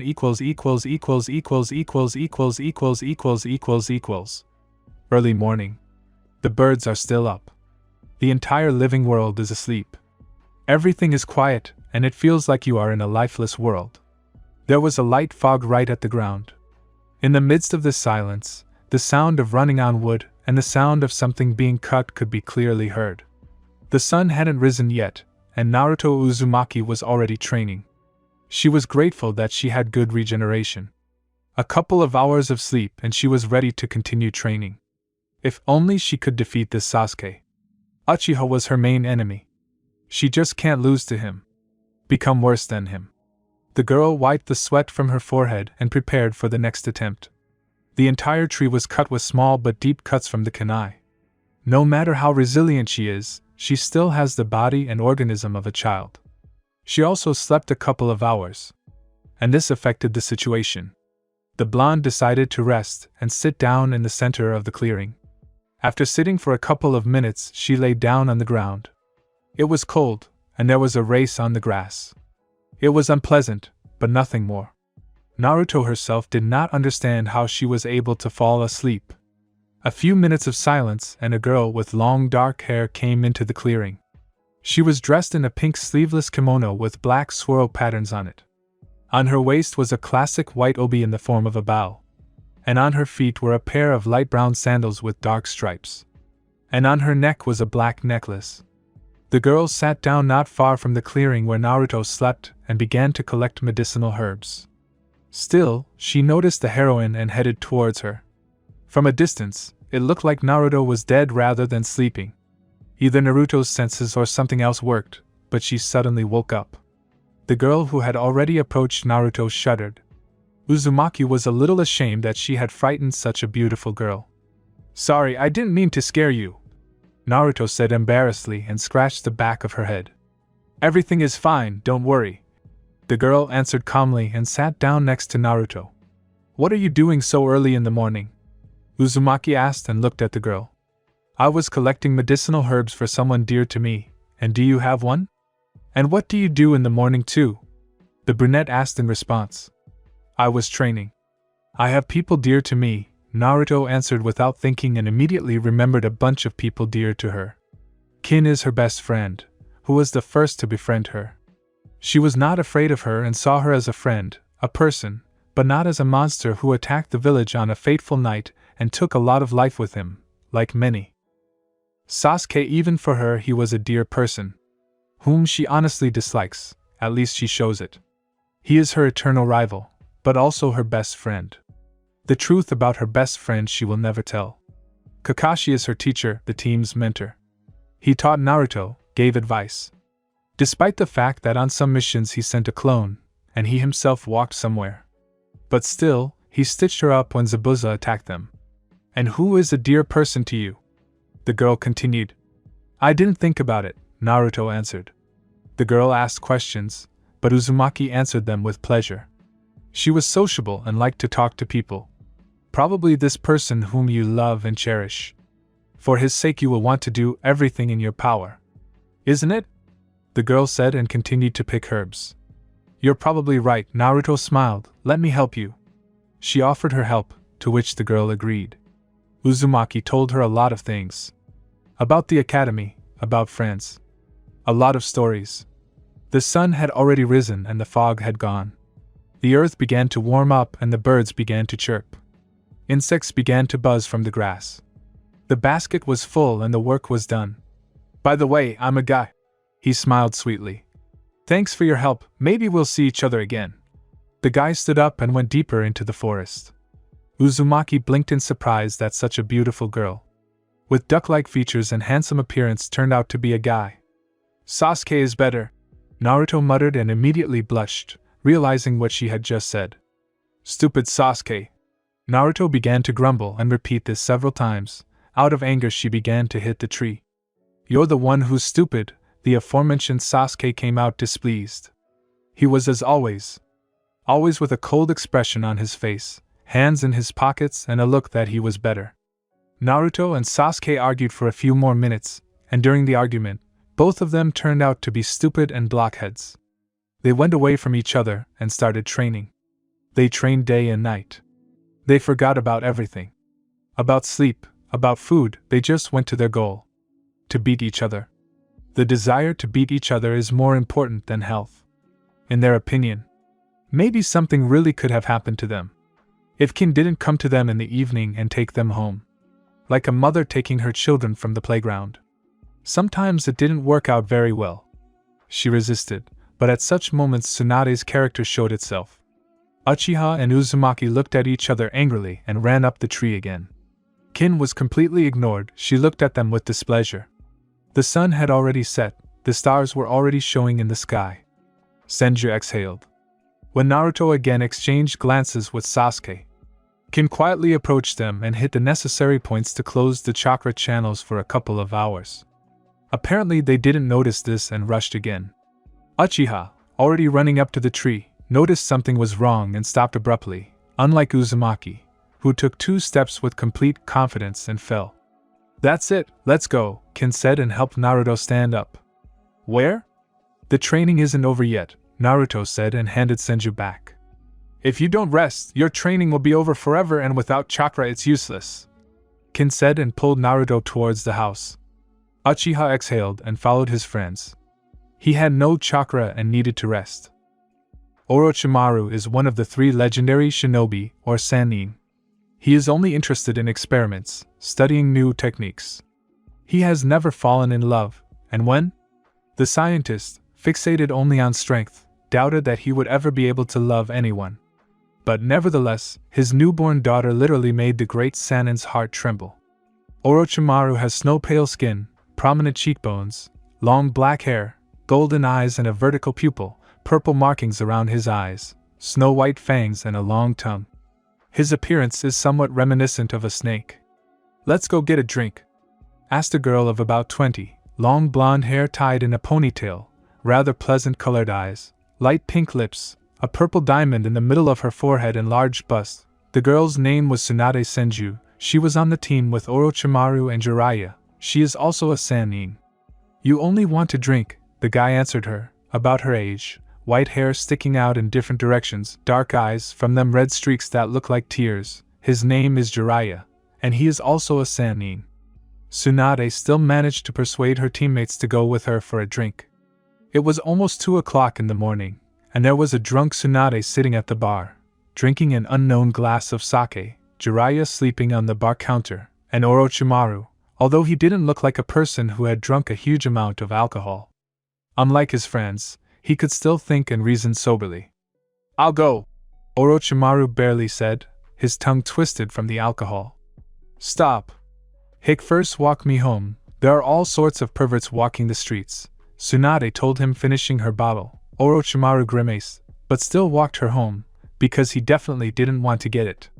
Orochimaru approached the slime princess's house and, holding her by the waist, entered the house, putting the sannin on the bed so that she would not fall. The snake sannin was ready to go home, get some sleep, and continue working again.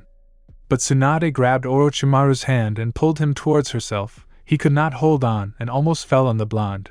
Barely managing to lean his hands on the side of the bed, he asked, "What are you doing?" He tried to get up, but his neck was wrapped in his girlfriend's arms, and his lips were covered by the lips of Shodai's granddaughter. The Sannin did not know what to do, but still responded to the kiss. Giving in to desire, two adults set off for the land of passion and love. The sun illuminated the land. Life in Konoha was in full swing. Shinobi came home after difficult missions, and some were just leaving for them. Children went to the academy to learn the art of shinobi, and ordinary civilians opened their shops. A ray of sun hit the sleeping Tsunade's face, her head resting on her friend's chest. Opening her eyes, she had a terrible headache. At first she didn't understand anything, turning her gaze to her peacefully sleeping teammate. Senju blushed sharply, resembling a boiled lobster. Tsunade pushed Orochimaru to the floor. Accordingly, he woke up. Having analyzed the situation, his cheeks burned. Having come to his senses, Orochimaru began to dress hastily. "So nothing happened between us, you understand?" Tsunade asked, her voice not tolerating any objections. "I agree," Orochimaru answered her, stretching the letter S in his favorite manner. A little later, he disappeared in a puff of smoke. Tsunade closed her eyes. "Oh God!" was the only thing Senju squeezed out. 2 months passed since that night. Friends did not remember the story. They did not want to. Senju was sitting in the kitchen and eating marmalade with fish. This dish did not disgust her, on the contrary, some kind of pleasure. Finishing the last pack of marmalade, Tsunade tensed up and began to scroll through the symptoms of her illness in her head. After thinking about it, it dawned on her. Toxicosis, delayed period, strange food preferences. She was pregnant. After examining her stomach with the green clot of chakra, her suspicions were confirmed. Senju was filled with conflicting feelings. He is the child's father, so let him be responsible for what he did, Tsunade said and headed towards Orochimaru's house. After a 2-minute wait, the door opened, and a sleepy Sannin appeared in front of her. In a blue t-shirt and pants of the same color. "Congratulations, Orochimaru!" Tsunade smiled and stroked her stomach, naively believing that he would understand everything himself. "WW with what?" Orochimaru asked, not paying attention to Tsunade's hand. "You're going to be a father," Tsunade said in an irritated tone. "Are you sure that I am the father?" "Yes, this is your child. If you decided that you can escape responsibility, then you..." Tsunade threatened, flexing her fingers. "I didn't say that I was shirking responsibility, first of all, and secondly, I'm not abandoning the child," said Orochimaru. "The child is not guilty of anything, especially not that his parents are idiots." "Okay, fine." Senju calmed down, turning towards the store, probably to buy marmalade for the fish. "A child must be born in marriage," the scientist told the blonde when she was 3 months pregnant. That's why Tsunade and Orochimaru got married and were officially considered husband and wife. Tsunade's pregnancy was going well. Her husband was always there and protected her. After all, she was carrying his child. The snake Sannin took out of the house almost every day all the alcohol that his wife hid. She knew perfectly well that its consumption was a danger to the child's life.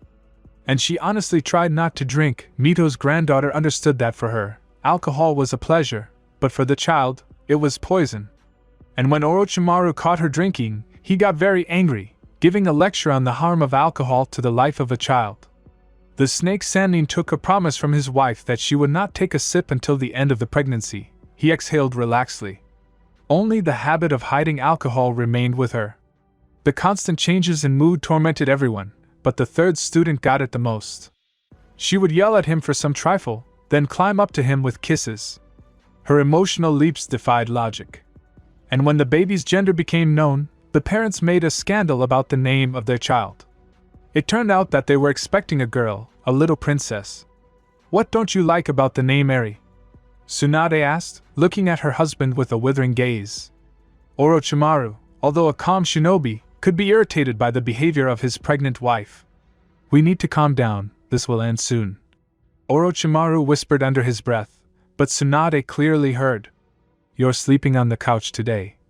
Tsunade wanted to add something else, but stopped, smiling, and touched her stomach with her hand. "Are you alright?" Orochimaru asked his wife in a worried voice, and without waiting for an answer, he approached her. She's kicking. She answered her husband, breaking into a wide smile. You see, she's not happy that I'm going to be sleeping on the sofa, the scientist said, showing off, involuntarily smiling his most tender smile. And so, the long-awaited day came. November 25th, the birthday of the daughter of Tsunade. Tsunade asked Orochimaru to be there during the birth.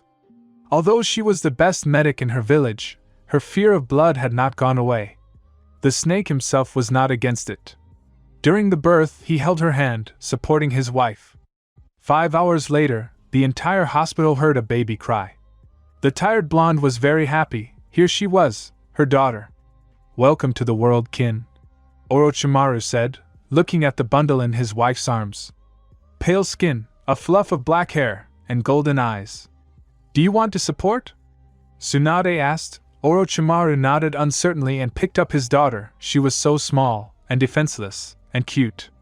With her golden eyes she carefully studied the man in her arms, who was. A nurse approached the young father. Taking the child, she escorted him out of the room, arguing that the mother and child needed rest. A couple of days later, his beloved girls were discharged from the hospital. They came home. Orochimaru rocked his daughter in his arms, admiring her lovely face. From such a picture, his wife's heart fluttered. She looks a lot like you, like a daddy's girl, Tsunade said, looking at